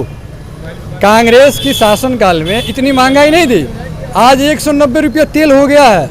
सभी लोग इसका भुगतान। आप ये बताइए राजनीति पे आप कैसे पहुंच जाते हैं, यूपीएससी से बाहर कैसे? हाँ, इसलिए कि हमारे देश में जो भी डिसाइड किया जाता है राजनीतिक सत्ता के द्वारा ही किया जाता है। यूपीएससी का चेयरमैन कौन बनेगा, ठीक है, बाइलेटरल एंट्री जो भी है चीज़ है, बाइलेटरल एंट्री तो सरकार की चमचे को भरने की, कल हमने बताया था ना, सरकार के जो हमारे पीएम साहब के या जो मिनिस्टर लोग हैं उनके जो चमचे अगल बगल में होते हैं। सर हमारा दामाद था ना, बहुत दिन से आपका काम किया है, और वो है क्या रिलायंस में है ना, एमडी है, उनको थोड़ा देख लीजिए ना। अरे कोई बात नहीं है, 10 सीट निकालने वाला बाइलेटरल एंट्री, तुम्हारा दामाद का फिक्स। लेकिन सुनो, 20 करोड़ रुपया पार्टी फंड में बिहार भेजवा देना, 30 करोड़ रुपया झारखंड। कैसे कह सकते हैं भाई साहब, होती है। अगर ऐसा नहीं होता तो हमारे पीएम साहब जो सभी लोगों की कमीनी, मतलब टैक्स की पैसा, जो सरकारी इंफ्रास्ट्रक्चर है उसको ही प्राइवेटाइजेशन क्यों कर रहे हैं? बताइए आप, उसको प्राइवेट क्यों कर रहे हैं? बायलैटरल को 1 मिनट सुन लीजिए, थोड़ा सा नहीं, आप हमारी बात खत्म करिए, बताइएगा, आप बढ़िया से बताइएगा, अच्छे बताते भी हैं। जब इस देश का टैक्स के पैसा, देखिए भारत की अर्थव्यवस्था मिश्रित है, यहाँ पूंजीवादी भी है, समाजवादी भी है। सरकार हमारी वेलफेयर स्टेट है, हमारी देश यहाँ पे है कि सरकार आपके लिए हर उस काम को करेगी जो सभी जनताओं के लिए मार्केबल हो। और प्राइवेट कंपनियां उस सारी काम करती हैं जो उनको ज़्यादा से ज़्यादा मुनाफा हो। ओके, मैं आपको रोकना चाहूँगा सर, मैं आपसे जानना चाहूँगा, यहाँ पे जो छात्र आते हैं बाहर से, भारत के कोने कोने से तैयारी करने के लिए लाखों रुपए यहाँ लगा देते हैं, किसी किसी का तो सिलेक्शन हो जाता है, उसका भविष्य पूरा बदल जाता है, लेकिन लाखों में से किसी किसी का ही हो पाता है, और जिनका नहीं होता उनके भविष्य को आप कैसे देखते हैं? उनका भविष्य जो है आगे कैसे कटेगा, ज़िंदगी कैसे चलेगी? यदि मीडियम का सवाल है और जो हिंदी मीडियम में तैयारी कर रहे हैं, अगर हिंदी मीडियम से यूपीएससी में नहीं होता है तो अब स्टेट पीसीएस का भी वही हाल हो रखा है। वहाँ भी हिंदी मीडियम का रिजल्ट बहुत घट गया है, तो वहाँ भी संभावना उनकी कम हो जाती है। लेकिन जो लगने वाले लोग हैं, जो मेहनत करने वाले हैं, तो उसमें कुछ लोगों का रिजल्ट उसमें हिंदी मीडियम में हो जा रहा है। तो बैकअप में तो लोग वही सोच के चलते हैं कि मुझे यूपीएससी नहीं हुआ तो मैं स्टेट पीसीएस कर लूँगा, लेकिन हिंदी और इंग्लिश का समस्या अगर दोनों जगह है तब तो सोचने वाली बात है और ये चिंता की बात है। मैं आपसे जानना चाहूँगा, अब मैं आपसे ये जानना चाहूँगा, क्या जो स्टूडेंट यूपीएससी के होते हैं वो कहते हैं मैं केवल तैयारी करूँगा तो यूपीएससी की ही करूँगा, क्या इसके अलावा और भी कुछ बी प्लान लेके चलना चाहिए या नहीं? नहीं, प्लान बी तो हमेशा लेकर चलना चाहिए, इसमें कोई स्वाभाविक सी है ही नहीं। प्लान बी अगर आप प्लान बी लेके नहीं चल रहे हैं तो कहीं ना कहीं आप मुंह के बल गिरेंगे, क्योंकि हर अगला पैर रखने से पिछला पैर ही सपोर्ट करता है। अगला पैर आप जैसे रखते हो तो पिछला पैर सपोर्ट करता है, अगर पिछला पैर नहीं तो आप अगला पैर रख ही नहीं सकते हो। कहीं ना कहीं आपको डंडे की ज़रूरत है, वो इसी को प्लान बी कहते हैं ना, कि डंडा है ना, पैर अपनी जगह, डंडा अपनी जगह। मैं यहाँ पे ये कहना चाहता हूँ, बड़ा शाब्दिक अर्थ है कि जैसे जो बायलैटरल की जो ये चल रही है, या तो हमारे मोदी जी गलत हैं, या तो बेवकूफ़ हैं, या तो वहाँ पे जो ब्यूरोक्रेट्स बैठे हुए हैं, क्योंकि मोदी जी जैसे कहा जाता है प्रधानमंत्री तो नहीं हो सकते ना? नहीं, रुकिए, तो प्रधानमंत्री नहीं हो सकते, यही तो मैं बात कह रहा हूँ कि जो उनके शासन सत्ता में जो ब्यूरोक्रेट्स बैठे हैं, या तो वो भी बेवकूफ़ हैं। बिकॉज यहाँ पे ये बड़ा ही दिलचस्प बताना चाह रहा हूँ, अगर किसी को सुनना हो तो, नहीं सुनना हो तो बात ये अलग है, बहरों को नहीं सुना जाता, जो सुनते हैं वही।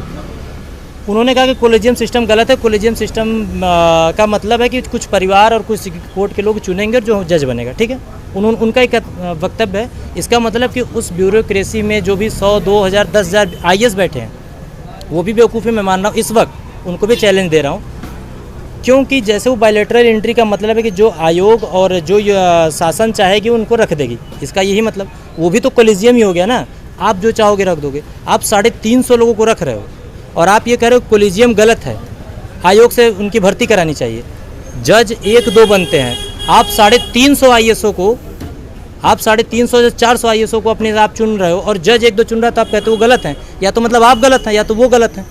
आप अपने आप को सही कैसे साबित करते हो? इसका मतलब आप भी ये चोर हो गए ना। जैसे जज यहाँ पे चोरी कर रहे हैं या अपने भाई भतीजावाद कर रहे हैं, आप जो बायलैटरल एंट्री करवा रहे हो 350, अरे किसी स्टेट का 300-350 जो निकलती है ना वैकेंसी साल 2 साल में, बच्चा 3 साल 4 साल तैयारी करता है, तब 350-400 पद भरता है। 300-400 परिवार नहीं, 300-400 जिले खुश होता है। और आप 350-400 जो पद आप हल्के में ले रहे हो, 350-350, आप 700 में से अगर 200 अगर हिंदी मीडियम बनता, अगर 1000 है तो कम से कम 400 बनता ना, तो मोटिवेट होता है ना, या गांव परिवार तो खुशहाल होता है कि नहीं होता है? आप क्यों कहते हो कि हमारी वहाँ पे स्थायी प्रतिनिधित्व दो, WNO या किसी में भी है संगठन में जुड़ते हो? इसका मतलब है कि अगर यहाँ ग्रामीण पृष्ठ या हिंदी मीडियम का भी व्यक्ति जाता है कि नहीं जाता? भला ही 2 ही जाता ना। आप इसका मतलब मैं ही सीधा कर रहा हूँ, या तो आयोग चोर है, स्वाभाविक सी बात है कि कोलेजियम व्यवस्था अगर गलत है, आपने अमेंडमेंट बिल लाया था क्योंकि ये कोलेजियम व्यवस्था गलत है, तो यहाँ पे आप भी तो गलत हो ना, कि आपने भी 350 सीधा जिसको मैं चाहूँ उसको बना दूँ। ये तो वही बात हो गई कि राजा हैं आप, प्रजा, आप तो लोकतंत्र की तो हत्या हो ही चुकी, क्योंकि मैं जिसको चाहूँ आप उनको भी बनाओ, उनके भी एग्ज़ाम लो, उनको रखो। इसका या तो ये फिर आप दर्शाना चाहते हो कि चाहे वो हिंदी मीडियम का लड़का हो, चाहे इंग्लिश मीडियम का, चाहे कहीं क्या भी हो, जो एग्ज़ाम दे के आ रहा है ना वो कैपेबल नहीं है। इसका तो यही मतलब आप ये भी तो संदेश दे रहे हो ना, जो एग्ज़ाम दे के आ रहा है तो कैपेबल नहीं है। तो इसका मतलब है कि किसी दिन आप ये भी कह दोगे कि हम जिसको चाहें उसको सांसद बनाए, विधायक बनाए, क्योंकि जो वोट दे के आया, वोट ले के आ रहा है, वो व्यक्ति विधायक है नहीं। इसका मतलब है कि लोकतंत्र के हिसाब से धीरे धीरे गायब हो रहा है पन्ने से। आप यही तो दिखाना चाहते हो कि बायलैटरल एंट्री पे मैं इसीलिए तो विवाद है ना, कि आप कल को ये कहते थे कोलेजियम खराब है, या चुनी हुई सरकार होनी चाहिए, या हर जगह वोट प्रतिशतता होना चाहिए, हर जगह है, तो आप इसको भी क्यों नहीं आप करते हो? आपने पद काटा और आपने किससे पूछ के काटा? आपने जनता से पूछा क्या? वो नहीं, आप बताइए, मैं वही कहना चाहता हूं। अंकल जी से जानना चाहूँगा, आपकी दुकान यहीं पे है? हाँ जी, मेरा दुकान आपकी है। दुकान पे जो हिंदी मीडियम के छात्र हैं, ये दृष्टि के सामने ही है आपकी दुकान, यहाँ पे डेयरी के सामने है। हिंदी मीडियम के छात्र स्टडी मटेरियल लेने आते हैं, क्या वो वाकई में पढ़ते हैं या फिर ऐसे लेके ले जाते हैं और फेंक देते हैं जाके? देखिए जी, सब कहीं से कस्बा से निकल के गांव से आते हैं यहाँ, बहुत हौसला के बुलंद के साथ आते हैं। मम्मी पापा को भी हौसला रहता है कि मेरा बेटा IAS की तैयारी करने जाता है, ठीक है ना। फिर भी यहाँ मेहनत 2-3 साल करते हैं, फिर भी नहीं हो पाता है तो उदास हो जाते हैं, फूल की तरह मुरझा जाते हैं। पहले खिला हुआ मतलब आते हैं घर से, नहीं होने के कारण मैं यहाँ तो चोर बैठा हुआ है तो कहाँ से होगा। सब चीज़ में तो मिलावटी कर दिया है। मटेरियल लावे जाओ, कुछ नाम धर के कुछ निकाल के बेच रहे हैं, फिर कुछ भी नहीं रियल दे पा रहे हैं। आप तो नहीं बेचते ऐसे? और मैं ऐसा क्यों करेंगे, मैं तो स्टूडेंट के साथ सहयोग कर रहे हैं बाल बच्चा की तरह, कि जितना आगे मेरा देश विकास होवे, बच्चे देश का भविष्य है। क्या नाम है आपका? मेरा सत्येंद्र प्रसाद सिन्हा। दुकान का नाम क्या है? होम बुक सेंटर, नेहरू विहार। कितने सालों से यहाँ पे? 7 साल। और बताइए, हिंदी मीडियम के छात्रों के बारे में क्या कहना चाहेंगे? यहाँ पे आते होंगे तो चर्चा तो वो करते ही होंगे, क्योंकि बेचारे दुखी हैं। मैं हौसला देते हैं कि NCERT पढ़िए, ठीक है ना। NCERT पढ़िए, बढ़िया से सेवा करिए, पढ़ाई लिखाई को ध्यान दीजिए, जो गार्जियन का था वही से, समय बर्बाद दुरुपयोग नहीं कीजिए।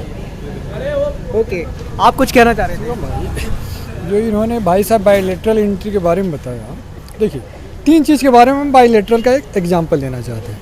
जैसे कि राज्य में देखिए MLC उसी को बनाया जाता है जो CM का बहुत हम करीब। यहाँ पे हिंदी मीडियम के रिजल्ट बढ़ाने की बात कर रहे हैं। आप एक मिनट, आप जो है ना, आप सुनिए मेरी बात। देखिए हमारे देश में है ना, हम एक राजनीति में ही एग्जांपल देंगे, जो MLC बनाए जाते हैं। आपका हर एग्जाम्पल राजनीति में ही क्यों जाता है? ये इसलिए देखिए, नहीं UPSC PCS चुनता कौन है या सीट निकालता कौन है? कुछ लोग कल कमेंट में भी लिख रहे थे कि ये जो रेड टी-शर्ट वाले भाई हैं, ये मतलब रिजल्ट बढ़ाने की बात आती है तो राजनीति पे ही पहुंच जाते हैं। क्यों? सुनिए, जो लोग हमारे कमेंट करते हैं उनको हम बताना चाहते हैं कि कुछ दिन पहले जो सुप्रीम कोर्ट के जज नियुक्त किए गए, जो कोलिजियम हमारे प्रधानमंत्री जी के पास भेजा गया था, तो सुप्रीम कोर्ट के जज लोगों ने इस बात को संज्ञान में लिया था, मीडिया में आप ही लोगों के माध्यम से आया था, कि जो कोलिजियम से हमने जिन लोगों की लिस्ट भेजी थी उनमें से कुछ लोग नहीं हैं, अलग से अपॉइंटमेंट कर दिया गया। भाई स्वाभाविक सी बात है, हमारे देश में जज कौन बनेगा, DM कौन बनेगा, उस सारी विभागीय प्रक्रिया राजनीति के द्वारा ही जाता है। और एक चीज़ और जान लीजिए, किसी भी स्टेट का मैं चैलेंज दे के बता रहा हूँ, DGP वही बनता है जो CM का चमचा होता है। पूरा चैलेंज दे रहे हैं आप? एकदम चैलेंज है। अगर वो नहीं रहेगा तो उसका प्रमोशन धीरे धीरे होगा, संवैधानिक प्रक्रिया से होगा। अगर चमचा होगा तो रफ्तार में रफ्तार होगा और वो बनेगा भी, और वहीं कैबिनेट सेक्रेटरी भी बनता है, और वहीं कैबिनेट। आप इतने दावा से कैसे कह सकते हैं? देखिए भाई साहब, ऐसा है ना कि हम हिस्ट्री भी पढ़ते हैं, ज्योग्राफी भी बोलते हैं, पॉलिटिकल साइंस भी पढ़ते हैं, और हमारे देश के जो पार्लियामेंट से पढ़ रहे हैं आप ये?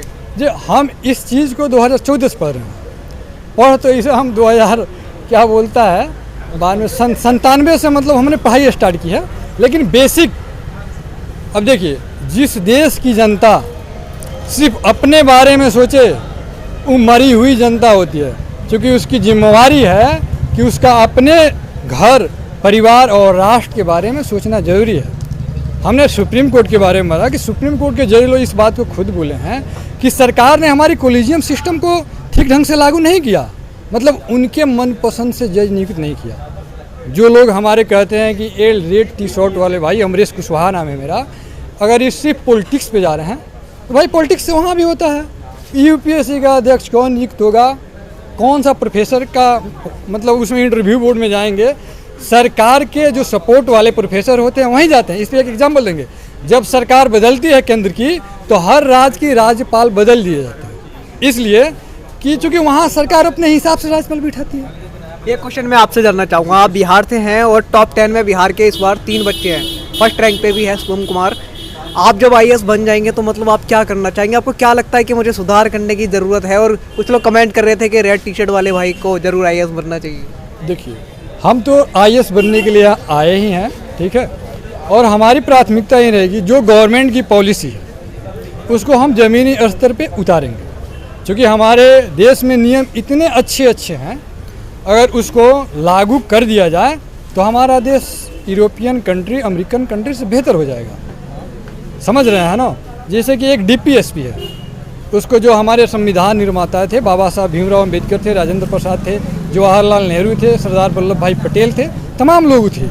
उन्होंने DPSP को इसलिए जोड़ा कि जब हमारा देश सशक्त हो जाएगा तो ये जो गांधीवादी है, समाजवादी है, ठीक है, और एक पूंजीवादी है, इन तीनों चीज़ों में से गांधीवादी समाजवादी विचारधारा को अगर आप ठीक ढंग से मतलब इम्प्लीमेंट करते हैं तो हमारा देश बहुत आगे जाएगा।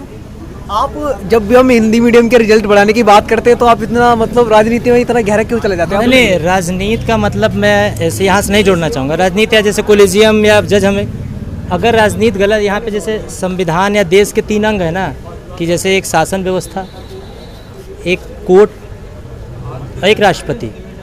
तो जो शासन व्यवस्था जब कोर्ट को अपने मुट्ठी में कर रहा है, अगर शासन व्यवस्था कोई गलती करेगा तो हम कोर्ट के पास जाएंगे तो क्या कोर्ट हमारी बात सुनेगा? क्या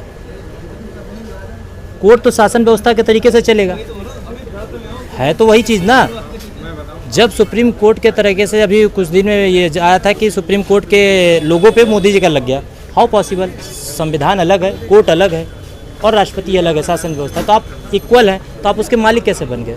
उसी तरह अगर कहीं ना कहीं कोर्ट, अगर जैसे कहते हैं ना कि इसमें नकल हो गई या इसमें ये हो गया तो हम कोर्ट चले गए। अगर लेकिन जब कोर्ट भी उनके अंडर में ही रहेगा तो हम करेंगे क्या? तो भैया आपकी लाठी या आपकी भैंस, तो सीधी सी बात है कि आप दूध निकाल के जिसको मन करेगा उसको देंगे। हम कहेंगे भैया हमको दे दो, तो तुम कहोगे यहाँ 60 रुपया मिल रहा है, वहाँ 70 रुपया मिल रहा है, और हमारे पास 40 रुपया, तो आप हमको दोगे ही नहीं। आपकी इच्छा ना। तो उसी तरह कहीं ना कहीं राजनीति नहीं है। राजनीति जब सीट कौन निकालता है, डिक्लेरेशन कौन करता है? हम किससे मांग करेंगे? वोट हम दिए हैं, अगर शासन को वोट हमें किसी IAS को तो दिए नहीं है, तो हम उसी से तो ही मांग करेंगे ना। अगर संविधान निर्माता भी तो वही है ना। एक IAS क्या है? एक IAS तो संविधान का सही रूप से पालन हो, वो एक देखता है कि मीडिएटर का काम करता है। हम कहीं ना कहीं शासन सत्ता से ही तो लड़ेंगे, क्योंकि संविधान निर्माता या आरक्षण की बात हो वही तो करते हैं। उनका जहाँ बेनिफिट आता है, जैसे अभी बिहार की हो रहा है कि उपजाति के बारे में बताया, उपजाति के बारे में क्यों नहीं बताया जा रहा है?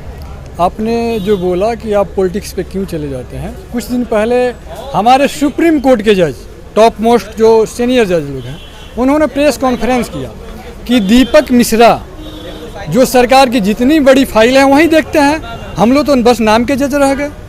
आई भी थी, और इंडिया के आज़ादी के बाद पहली बार, मतलब मान लीजिए जो अभी तो 32 जज हो गए हैं, पहले 28 थे, बढ़ा दिया गया है।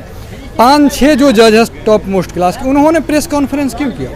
कहीं ना कहीं सारे काम राजनीति से ही प्रेरित है। जो बच्चे कमेंट करते हैं ना, उनसे आप कमेंट में पूछिएगा कि आप बताइए कि अगर आप DM बनते हैं तो 3 साल ट्रेनिंग करना पड़ता है।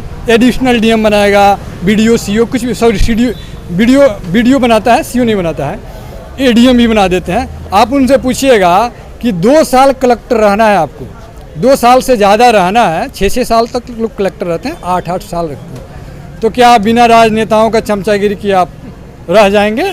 आप बताइए, आप क्या कहना चाहेंगे एंड में? जो लोग आज हिंदी मीडियम के छात्र हैं, भारत के किसी भी कोने में रह के तैयारी कर रहे थे, वो थोड़ा दुखी है, उनको क्या कहना चाहेंगे? क्या और ज़्यादा में मेहनत करने की ज़रूरत है, हिम्मत नहीं हारनी?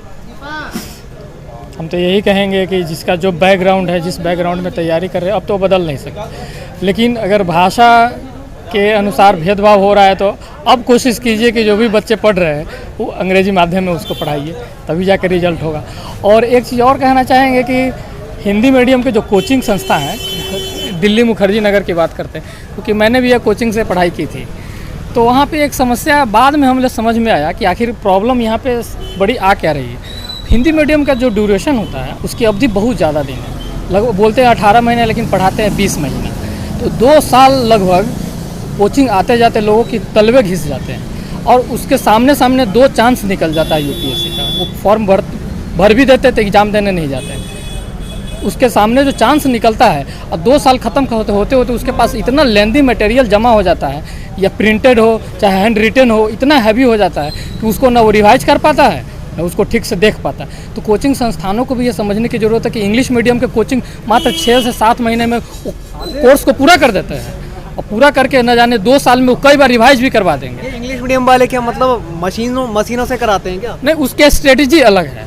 वो लोग उस फंडामेंटल बेसिक पे काम कर रहे हैं। वो लोग उस चीज़ को, नॉर्म को समझ गए कि हमारे कोचिंग का ड्यूरेशन अगर कम होगा तो उस 6 महीने में हम पढ़ाएंगे, अब बाकी जो 6 महीने के अलावा जो 12 महीने उसके लिए बचेंगे, वो लड़के उसमें खूब रिवाइज करेंगे, और सामने 6 महीने खत्म हो जाएंगे तो फिर वो UPSC का फॉर्म भी भरेगा, 6 महीने के बाद फिर नेक्स्ट फॉर्म भी भरेगा, उसकी एग्ज़ाम भी वो दे देगा। लेकिन हिंदी मीडियम में 2 साल पढ़ाई करनी पड़ती है।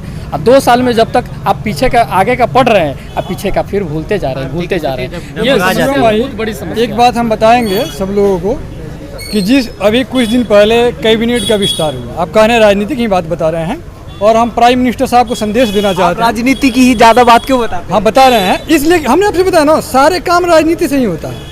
हमने बोला सुप्रीम कोर्ट के जज जो प्रेस कॉन्फ्रेंस किए तो दीपक मिश्रा जी के पास बड़ी बड़ी फाइलें जाती थी, और जो जज थे उनके पास जाते ही नहीं थे, छोटा मोटा फाइल जाते थे। तो भाई वो भी तो जज हैं, लेकिन कहीं ना कहीं दीपक मिश्रा जी प्राइम मिनिस्टर का क्लोज होंगे। देखिए सिंपल सी बात है, अभी हमारे प्राइम मिनिस्टर साहब 2 महीना पहले कैबिनेट के विस्तार किए, तो उन्होंने ओबीसी कार्ड खेला है। 27 मंत्री पहली बार आज़ादी के, इन्होंने पिछड़े, ये भी ओबीसी हैं, इन्होंने कैबिनेट में माना कि यूपी का इलेक्शन हम जीतें, योगी हमारे फिर सीएम बने। ठीक है, अच्छी बात है भाई, योगी जी हैं, अगर वहाँ की जनता से यहाँ हिंदी मीडियम के रिजल्ट से क्या हम बता दें, उसका हम मतलब रिलेट कर रहे हैं। अगर आपने 27 ओबीसी मिनिस्टर बना दिया, अब इसके बाद कोई भी सरकार केंद्र में आएगी, अगर वो 27 से कम ओबीसी मिनिस्टर बनाती है तो उसकी सरकार अगली बार नहीं आएगी। उन्होंने एक पत्ता खोल दिया।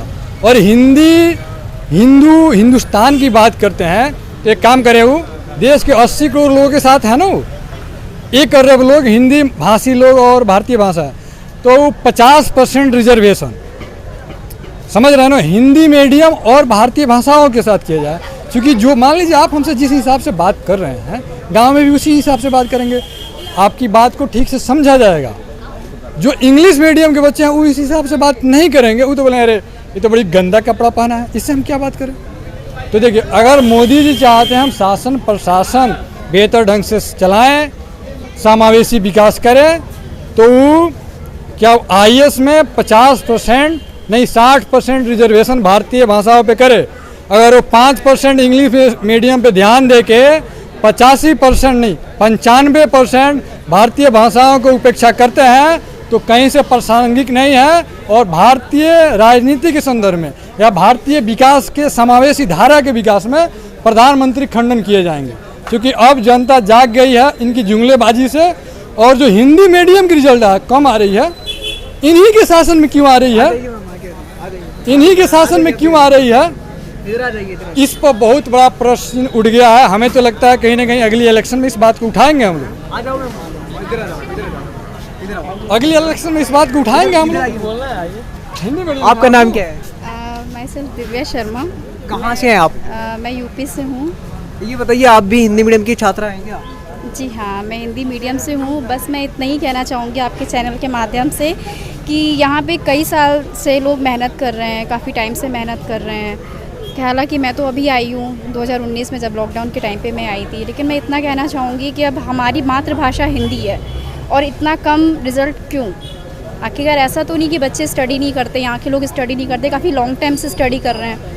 तो ऐसा तो नहीं है कि यहाँ पे इतना कम हमारा ही हिंदी माध्यम का रिज़ल्ट इतना कम क्यों है। क्या आप संतुष्ट हैं जो रिजल्ट है उससे? मैं संतुष्ट बिल्कुल भी नहीं हूँ, क्योंकि मैं तो अगर अपने आप को मैं कहूँगी तो मैं अपने आप को यही रखूँगी कि मैं भी इतने लंबे टाइम से नहीं आई हूँ। बट यहाँ से ऐसे कई सारे लोग हैं जो काफ़ी लॉन्ग टाइम से यहाँ पे हैं और स्टडी कर रहे हैं। ऐसा नहीं कि हिंदी मीडियम वाले स्टडी नहीं करते, काफ़ी अच्छी स्टडी करते हैं। तो क्यों हिंदी माध्यम का इस टाइप का रिजल्ट आ रहा है? आज आपको कई हज़ार लड़कियां देख रही होंगी जो अक्सर कमेंट करती हैं कमेंट बॉक्स में, उनको आप क्या कहना चाहेंगे जो हिंदी मीडियम से तैयारी कर रही थी और कहीं ना कहीं अभी बहुत ज़्यादा दुखी हैं ये रिजल्ट देखे? क्या अभी और ज़्यादा हमें मजबूती से तैयारी करने की ज़रूरत है या फिर इसको मीडियम को चेंज कर देना चाहिए? नहीं, मीडियम तो नहीं चेंज करना चाहिए, क्योंकि आप जो आपकी पहले की स्ट्रेटजी बनी हुई है अब उसको चेंज करने का तो कोई फ़ायदा नहीं है। अगर कुछ सोचना है तो हमारे प्रशासन को सोचना चाहिए ना कि आखिरकार ऐसा क्या है कि हिंदी मीडियम के रिजल्ट इतने कम आ रहे हैं। ऐसा तो नहीं बच्चे पढ़ते नहीं हैं या उनको लिखना नहीं आता है। और अगर हिंदी तो हमारी मातृभाषा है ना, जहाँ पे प्रधानमंत्री एक हिंदी में भाषण दे रहे हैं, तो वहाँ पे आखिरकार यूपीएससी जैसी इतनी अच्छे प्लेटफॉर्म में, इतनी अच्छी जगह प्रशासनिक सेवा, वहाँ पे इतनी कम रिजल्ट क्यों आ रहे हैं? सबसे बड़ी बात तो यही है ना। ऐसा तो नहीं यहाँ के बच्चे पढ़ाई नहीं करते हैं, ऐसा नहीं है कि यहाँ पे कंटेंट नहीं है, सारी चीज़ें हैं। ऐसा तो नहीं है हिंदी मीडियम वालों को पढ़ना ना आता हो, लिखना ना आता हो, बोलना ना आता हो? नो सर, ऐसा कुछ भी नहीं है। ठीक है, ऐसा तो आप बिल्कुल भी नहीं कह सकते हैं कि यहाँ के बच्चों को पढ़ना नहीं आता। ऑलरेडी यहाँ पे इतने सारे लोग खड़े हुए हैं, अब यहाँ ऐसे तो नहीं खड़े होंगे ना। ऑलरेडी यहाँ पे सेलेक्टेड स्टूडेंट्स भी हैं, ऐसा नहीं है कि सेलेक्टेड नहीं है, कहीं ना कहीं ऑलरेडी वो जॉब में हैं। क्या गुनाह हो गया है? हिंदुस्तानी हम हैं, अगर हम हिंदी भाषा में लिखते हैं पढ़ते हैं तो क्या ये गुनाह हो गया आज के टाइम में? नहीं, हाँ, एक तरीके से ये भी कह ही सकते हैं, क्योंकि अब इतने टाइम से यहाँ पे लोग हैं, रिजल्ट नहीं तो एक गुनाह ही है। अब इसके बाद हम क्या करेंगे, कहाँ जाएंगे, क्या करेंगे? क्योंकि हम एक ना एक, हम सबका एक ड्रीम हम यहाँ पे लेके आए हैं, कोई खाली नहीं आया है, सबका अपना अपना एक ड्रीम है कि हम यहाँ से कुछ करेंगे। तो फिर हम क्या करेंगे अब इसके बाद? अब कई लोगों का तो ये लास्ट अटैम्प्ट था, वो क्या करेंगे, वो कहाँ जाएंगे? That's it. तो दोस्तों हम आज नेहरू विहार में मौजूद थे और यहाँ पे आप देख सकते हैं बहुत सारी, दीपक भाई इधर दिखाओ, यहाँ पे आप देख सकते हैं बहुत सारी जो भीड़ है वो पूरी जुट गई है हिंदी मीडियम की। और जितने भी स्टूडेंट इलाहाबाद के हैं या फिर भारत के किसी भी कोने से हिंदी मीडियम की तैयारी करते हैं, उनकी पूरी आवाज़ हम उठाने के लिए तैयार हैं। अगर आप लोग हमें सहयोग करोगे, सपोर्ट करोगे, तो हम ये आवाज़ यहाँ तक ही नहीं बहुत आगे तक लेके जाएंगे और आपका पूरा सहयोग करेंगे। और जितने भी दोस्त अभी भी हमारे हिंदी मीडियम से तैयारी कर रहे हैं, रिजल्ट देखने के बावजूद भी उनके हौसले को और हिम्मत को हम सलाम करना चाहेंगे, क्योंकि आज मैं जिस जगह खड़ा हूँ एक किताबी रंग बिरंगी दुनिया है नेहरू विहार मुखर्जी नगर के पास में। और यहाँ मैंने देखा है कि यहाँ बच्चे कैसे रहते हैं। अगर मकान मालिक को एक दिन लेट किराया देते हैं तो वो कहीं ना कहीं कहता है जाओ अपना सामान यहाँ से उठाओ। बहुत ज़्यादा मुश्किलों में यहाँ तैयारी करते हैं। पीजी वाले को अगर टाइम से रेंट नहीं देते हैं तो वो रहने को मना कर देता है। यहाँ पे इतना आसान तो नहीं है तैयारी करना, लाखों रुपए खर्च करते हैं और उसके बावजूद भी अगर रिजल्ट कम आता है तो कहीं ना कहीं दुख तो होता ही है दोस्तों। तो आप देख सकते हैं यहाँ पे वो बहुत सारे लोग मौजूद थे, इधर भी हैं। हम इनसे और भी बात करेंगे कल यहीं पे इसी जगह। और जो लोग इलाहाबाद से देखते हैं, पटना से देखते हैं, भारत के किसी भी कोने से देखते हैं, मैं उनसे यही कहना चाहूँगा जैसे आपने कल वीडियो शेयर किया है दबा के, उससे भी ज़्यादा और करने की ज़रूरत है। और कुछ कहना चाहेंगे मैम? मैं कह रहा हूँ सबका साथ, सबकी बात, सबकी विश्वास। आओ मिलके करें प्रयास, क्यों नहीं हिंदी अपनी बातों को और हिंदी के संस्थानों को आगे बढ़ाने की एक मुहिम चलाते हैं। आओ यारों मिलके इस बात को आगे बढ़ाते हैं। बिल्कुल मैम, और कुछ कहना चाहिए? No sir, thank you so आप मच। कुछ कहना चाहिए? शिवम भाई देखिए, जिस हिसाब से रिजल्ट घटा है 2014 के बाद, आपका अधिकार है कि आप लड़ें। कोई भीख तो देता नहीं है। हमारे प्राइम मिनिस्टर भी लड़े हैं, बहुत प्रचार किए हैं तो प्राइम मिनिस्टर बने हैं। हिंदी मीडियम के बच्चे अगर लड़ेंगे मतलब सड़क पे आएंगे, आवाज़ उठाएंगे, तो जो उनके एमपी हैं और हमारे प्राइम मिनिस्टर साहब हैं इस पे संज्ञान लेंगे। ऐसा कौन सा अंग्रेज आ गया है कि आज़ादी के बाद अंग्रेजी मीडियम का ही हो रहा है, हमारा देश गुलाम हो रहा है। अगर ये देखा जाए तो मानसिक रूप से गुलाम है यहाँ के लोग कि भाई जो हिंदी मीडियम और भारतीय भाषा की अपनी आवाज़ भी नहीं उठा पाते हैं और वो पढ़ लिख के आते हैं। जैसे ये लड़की बोली कि हम यहाँ से जाएंगे तो क्या करेंगे। हम मेरे साथ भी यही हैं, प्रत्युष बाबू के साथ यही साथ हैं, भाई साहब के साथ यही है, यहाँ तमाम लोगों के साथ है, ठीक है, सबके साथ यही है। तो कहीं ना कहीं आप लड़िए, नहीं तो दूसरा पहला अंग्रेज चला गया, दूसरा अंग्रेज यहाँ पलथी मार के संसद में बैठ गए हैं। अभी आपको रोकना चाहेंगे, आप आज ही आए। क्या नाम है आपका? मेरा नाम प्रकाश चौधरी है और मैं राजस्थान के जोधपुर से आया हूँ। जोधपुर से आए जी। ये बताइए, कोचिंगों में भीड़ बढ़ती जा रही है, रिजल्ट 0 होता जा रहा है, फिर भी आज आप यहाँ आए। क्या आपने किसी कोचिंग में एडमिशन लिया है? मैंने अभी तक किसी कोचिंग में एडमिशन नहीं लिया है। आज मैंने मतलब पूरा ब्यौरा लिया है सभी कोचिंग्स में जा करके, और कुछ डेमो क्लासेस में ज्वाइन करूँगा और देखूँगा। जैसी मतलब पिछले दिनों रिजल्ट आया, देखा जाए तो बहुत कम ये रिजल्ट है, फिर भी हमारे अंदर एक उत्साह है। हम ठेठ जोधपुर के गांव से आए हैं और IAS IPS बनने का हमारे दिल में एक ख्वाब है।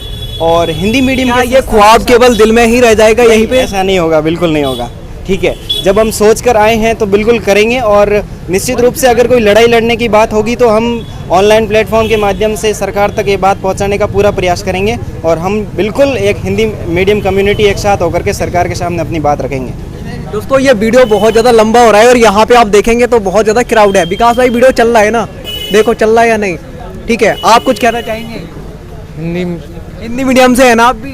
जी हिंदी मीडियम से हुआ है। तो हिंदी मीडियम का रिजल्ट बहुत कम आ रहा है, संतुष्ट हैं आप या नहीं? मैं संतुष्ट नहीं हूँ, लेकिन रिजल्ट डाउन हो गया। फंडामेंटल फीचर अभी ये 4 साल या अभी यहाँ डेली तैयारी करने को या फिर हम UPSC को जिम्मेदार नहीं ठहरा सकते। कहीं ना कहीं जहाँ तक मेरा अपना अनुभव रहा है वो सारी चीज़ें 10th और 12th में ही उपज कर आती हैं, क्योंकि हिंदी मीडियम वाले जो विद्यार्थी रहे होते हैं वो कॉमन पीपल्स होते हैं और कहीं ना कहीं जो इंग्लिश मीडियम वाले होते हैं वो एरिस्टोक्रेसी से आते हैं। वो मतलब विदेश से आते हैं क्या? एरिस्टोक्रेसी से आते हैं, मतलब बहुत मिडिल क्लास फैमिली से होते हैं, लोअर मिडिल क्लास रहते तो वो भी भारत से ही है ना, या फिर विदेश से आते हैं दूसरे? Agree with you, but Hindi medium वाला विद्यार्थी जो होता है वो एक हाई स्कूल और एक इंटर बोर्ड की 2 ही परीक्षाओं पर ध्यान देता है। और इंग्लिश मीडियम वाला जो विद्यार्थी होता है वो उससे पहले कितनी परीक्षाएं, एनुअल टेस्ट, वीकली टेस्ट, बहुत सारे टेस्ट दे रहा होता है। और पेरेंट्स सिर्फ हिंदी मीडियम वाले जो होते हैं वो हाई स्कूल और इंटर उन पे ही गौर दी जाती है। तो कहीं ना कहीं मैं जहाँ तक मेरा अनुभव है कि पेरेंट्स की भी कहीं ना कहीं अकाउंटेबिलिटी होती है। दूसरा सबसे बड़ा हिंदी मीडियम में रिजल्ट डाउन होने का कारण ये कि आत्मविश्वास की कहीं ना कहीं कमी रहती है। हिंदी मीडियम वाला विद्यार्थी क्या है कि भटक जाता है, इंग्लिश मीडियम वाला विद्यार्थी रिजिड रहता है, उसको जो करना है वो करना है। उसको सपोज दैट उसने कोई भी अपना लॉन्ग टर्म टारगेट या शॉर्ट टर्म टारगेट कोई भी फिक्स किया, तो वो जब तक उसको कंप्लीट नहीं कर लेगा तब तक वो आगे नहीं बढ़ेगा। हिंदी मीडियम वाला विद्यार्थी का थोड़ा डेविएटेड हो जाता है, किसी से 4 बात है कि वो भटक गया रास्ता, 2 साल तैयारी किया, डाइवर्ट कर दिया। इंग्लिश मीडियम वाला क्या करता है, दूसरा सोसाइटी का इम्पैक्ट, सबसे बड़ा इश्यू सोसाइटी का है। इंग्लिश मीडियम वाले पेरेंट्स कहते हैं चलो बेटा लगे रहो, करते रहो, लेकिन सोसाइटी में तो हिंदी मीडियम वाले भी रहते हैं ना, ये बाहर नहीं। एक समस्या और रहती है, रिजल्ट कम, रिजल्ट हाँ रिजल्ट हाँ यूपीएससी को मैं जिम्मेदार इसके लिए। आपका जो क्वेश्चन है ये सरासर गलत है कि 10-12 में हिंदी मीडियम के बच्चे उसके बाद ठीक से नहीं पढ़ते, ठीक से पढ़ते भी मैं भी इंग्लिश में सर, मैं आपकी बातों से सारी बातों से सहमत हूँ। मैं आपकी बातों से, मैं आपकी सारी बातों से सहमत हूँ। मेरा कहने का मतलब ये, मैं खुद एक हिंदी मीडियम का विद्यार्थी रहा हूँ, 12th तक पूरी हिंदी मीडियम में पढ़ाई की है, बीएससी किया है सर, एमएससी फिजिक्स से किया है, नेट जेआरएफ किया है, टीआईएफ, और बॉम्बे में मेरे दोस्त साइंटिस्ट हैं हिंदी मीडियम से, और इसरो में है। ऐसा नहीं है सर, मैं आपकी बातों से सारी बातों से, मेरा कहने का मतलब दूसरा था, you are not understand. Okay, आप बताइए। इनका जो कहने का मतलब था, इन्होंने बोला कि यू आर नॉट अंडरस्टैंड। इनको ये पहले पूछिए भाई साहब को कि जब 2014 से पहले, 11 से पहले हमारे हिंदी मीडियम 20%, 25%, 45% तक रिजल्ट आई है। जब पहले मटेरियल कम थे, ज़्यादातर इंग्लिश मीडियम ही बुक थी, अब ऑनलाइन भी हो गए। हिंदी मीडियम, 1 मिनट रुक जाइए, आप बोलिएगा पूरा बात, आप बोलिएगा, चाय पियेंगे, बुलवाएंगे, यहीं पे बैठेंगे, ठीक है। अब सारे बुक्स यहाँ पे हिंदी मीडियम में अच्छे आ रहे हैं, रिसर्च करके लिखा जा रहा है। उसके बाद भी अगर रिजल्ट कम हो रहे हैं तो कहीं ना कहीं सिस्टम में कमी है, और पहले की अपेक्षा ज़्यादा गार्जियन ध्यान भी देते हैं हिंदी मीडियम में। लेकिन इधर वाले भाई साहब तो कह रहे थे कि नहीं देते हैं इस चीज पे ध्यान। दूसरी बात सुनिए, देखिए मैं जहाँ तक मेरा अनुभव है भैया, आप पहली चीज़ तो मैं आपकी सारी बातों से सहमत हूँ और एक तरफा हिंदी मीडियम के फेवर में हूँ। पहली चीज़ तो आपको ये इंडिकेट नहीं होना चाहिए, नहीं। दूसरी चीज़, हिंदी मीडियम में संघर्ष, इसका देखो सॉल्यूशन, अब बात सॉल्यूशन पे करनी चाहिए हमें ना। क्या है सॉल्यूशन? देखिए हम स्टूडेंट्स का ये है, देखो इंग्लिश मीडियम अगर इतना दे रहे हैं, हिंदी मीडियम के लोगों का भी समझना चाहिए। मतलब क्या समझना चाहिए? देखो हमारे अंदर क्वालिटी है ना, देखो क्वालिटी है ना, तो उसको आप जैसे कि ये हिंदी मीडियम मतलब एक बैकवर्ड क्लास से आ रहा है, ऐसा सोच करके अगर वो बोर्ड मेंबर ऐसे हमारा चयन करेंगे तो ये तो गलत है ना। सबको मौका मिलना चाहिए आगे आने का। ये जैसे जिस प्रकार से आरक्षण का कर रखा है, जिस प्रकार से और भी सिस्टम्स कर रखे हैं, तो थोड़ा सिस्टम्स को अपग्रेड करें और हिंदी मीडियम के बच्चों को भी बराबर ला करके साथ खड़ा करें, तब सिस्टम बदलेगा। देखिए हिंदी मीडियम वाले बच्चे कहाँ कम रह जाते हैं, या ये पढ़ नहीं पाते हैं, लिख नहीं पाते हैं, बोल नहीं पाते हैं, टेस्ट नहीं दे पाते हैं, मतलब पैसा तो खूब दबा दबा के दे देते हैं कोचिंगों में, लेकिन कहाँ पीछे रह जाते हैं? बिल्कुल ऐसा कुछ नहीं है। देखिए मैं आज, मेरा दिल्ली में फर्स्ट डे है, इससे पहले दिन है आज आपका। बिल्कुल बिल्कुल, आपका स्वागत है दिल्ली में। धन्यवाद सर, ठीक है। और आज जब मैं यहाँ आया तो मतलब यूँ बच्चों से भी बात की, यहाँ पीजी वालों से भी बात की, तो मतलब मीडियम की बात लेकर अभी अब जो चर्चा चल रही है जिसपे ना, कान में क्या बता रहे हैं, इधर बताइए ना। सर कुछ नहीं, वो थोड़ा हाँ, तो यही चीज़ें हैं सरकार से, मतलब हमारे से जो बड़े हैं। देखिए हम यहाँ पहली बार हम यहाँ लड़ाई लड़ने नहीं आए, है ना, यहाँ पढ़ाई करके ऑफिसर बनने के लिए आए। तो हमारी चीज़ें ये है कि हमसे जो बड़े हैं उनको वो चीज़ सोच करके आगे बात बढ़ानी चाहिए। हिंदी मीडियम वालों को साथ लाएं, बराबर लाएं। हमारे अंदर भी क्वालिटीज़ हैं, ऑफिसर लाइक क्वालिटीज़ हमारे अंदर भी है, तो हमें भी वहाँ रिप्रेजेंट करने का मौका दें और बराबर आगे लाकर खड़ा करें। यही चाहते हैं हम, इससे ज़्यादा हम चाहते भी कुछ नहीं है। ओके दोस्तों, हम नेहरू बिहार में मौजूद थे। यहाँ पे बहुत सारे दोस्त आज जुड़े थे और काफ़ी मज़ा आया। और इधर आप सामने देखिए, अभी आपकी शक्ल दिखाई देगी तो अच्छा लगेगा। काफ़ी दोस्त आज यहाँ पे जुड़े, काफ़ी मज़ा आया और हम आपके लिए पूरी आवाज़ उठाने के लिए तैयार हैं। लेकिन शर्त ये है, आप हमें सहयोग करेंगे, सपोर्ट करेंगे तो केवल हम यहीं नहीं, इलाहाबाद तक भी आपके पास पहुँचेंगे, जहाँ पे भी आप रहते हैं वहाँ तक पहुँचेंगे। और सर कुछ कहना चाह रहे हैं क्या? बोलिए, दिल खोल के बोलिए, ये छात्रों के लिए ही है ये चैनल। देखिए अभी बीपीएससी की थोड़ा बात कर लेते हैं। बीपीएससी की कल करेंगे, ये थोड़ा यूपीएससी की है। अच्छा, लेकिन फिर भी आप कह दीजिए, कोई दिक्कत नहीं है। बीपीएससी में क्या हुआ कि 2 साल से देख रहे हैं, 2 बार से हिंदी जो लिटरेचर है उसका नंबर ही काफ़ी कम हो गया, बहुत कम कर दिया गया। नंबर मतलब कैसे कम होते जा रहे हैं, क्या वजह है? वजह अब क्या कहेंगे, कभी किसी सब्जेक्ट को उठा दिया जाता है, कभी किसी को गिरा दिया जाता है। तो सबसे अच्छा तो यही होता कि ऑप्शनल ख़त्म कर दिया जाए, और ऑप्शनल ख़त्म कर देंगे तो सबका प्लेटफॉर्म इक्वल हो जाएगा, कोई टेंशन ही नहीं रहेगा।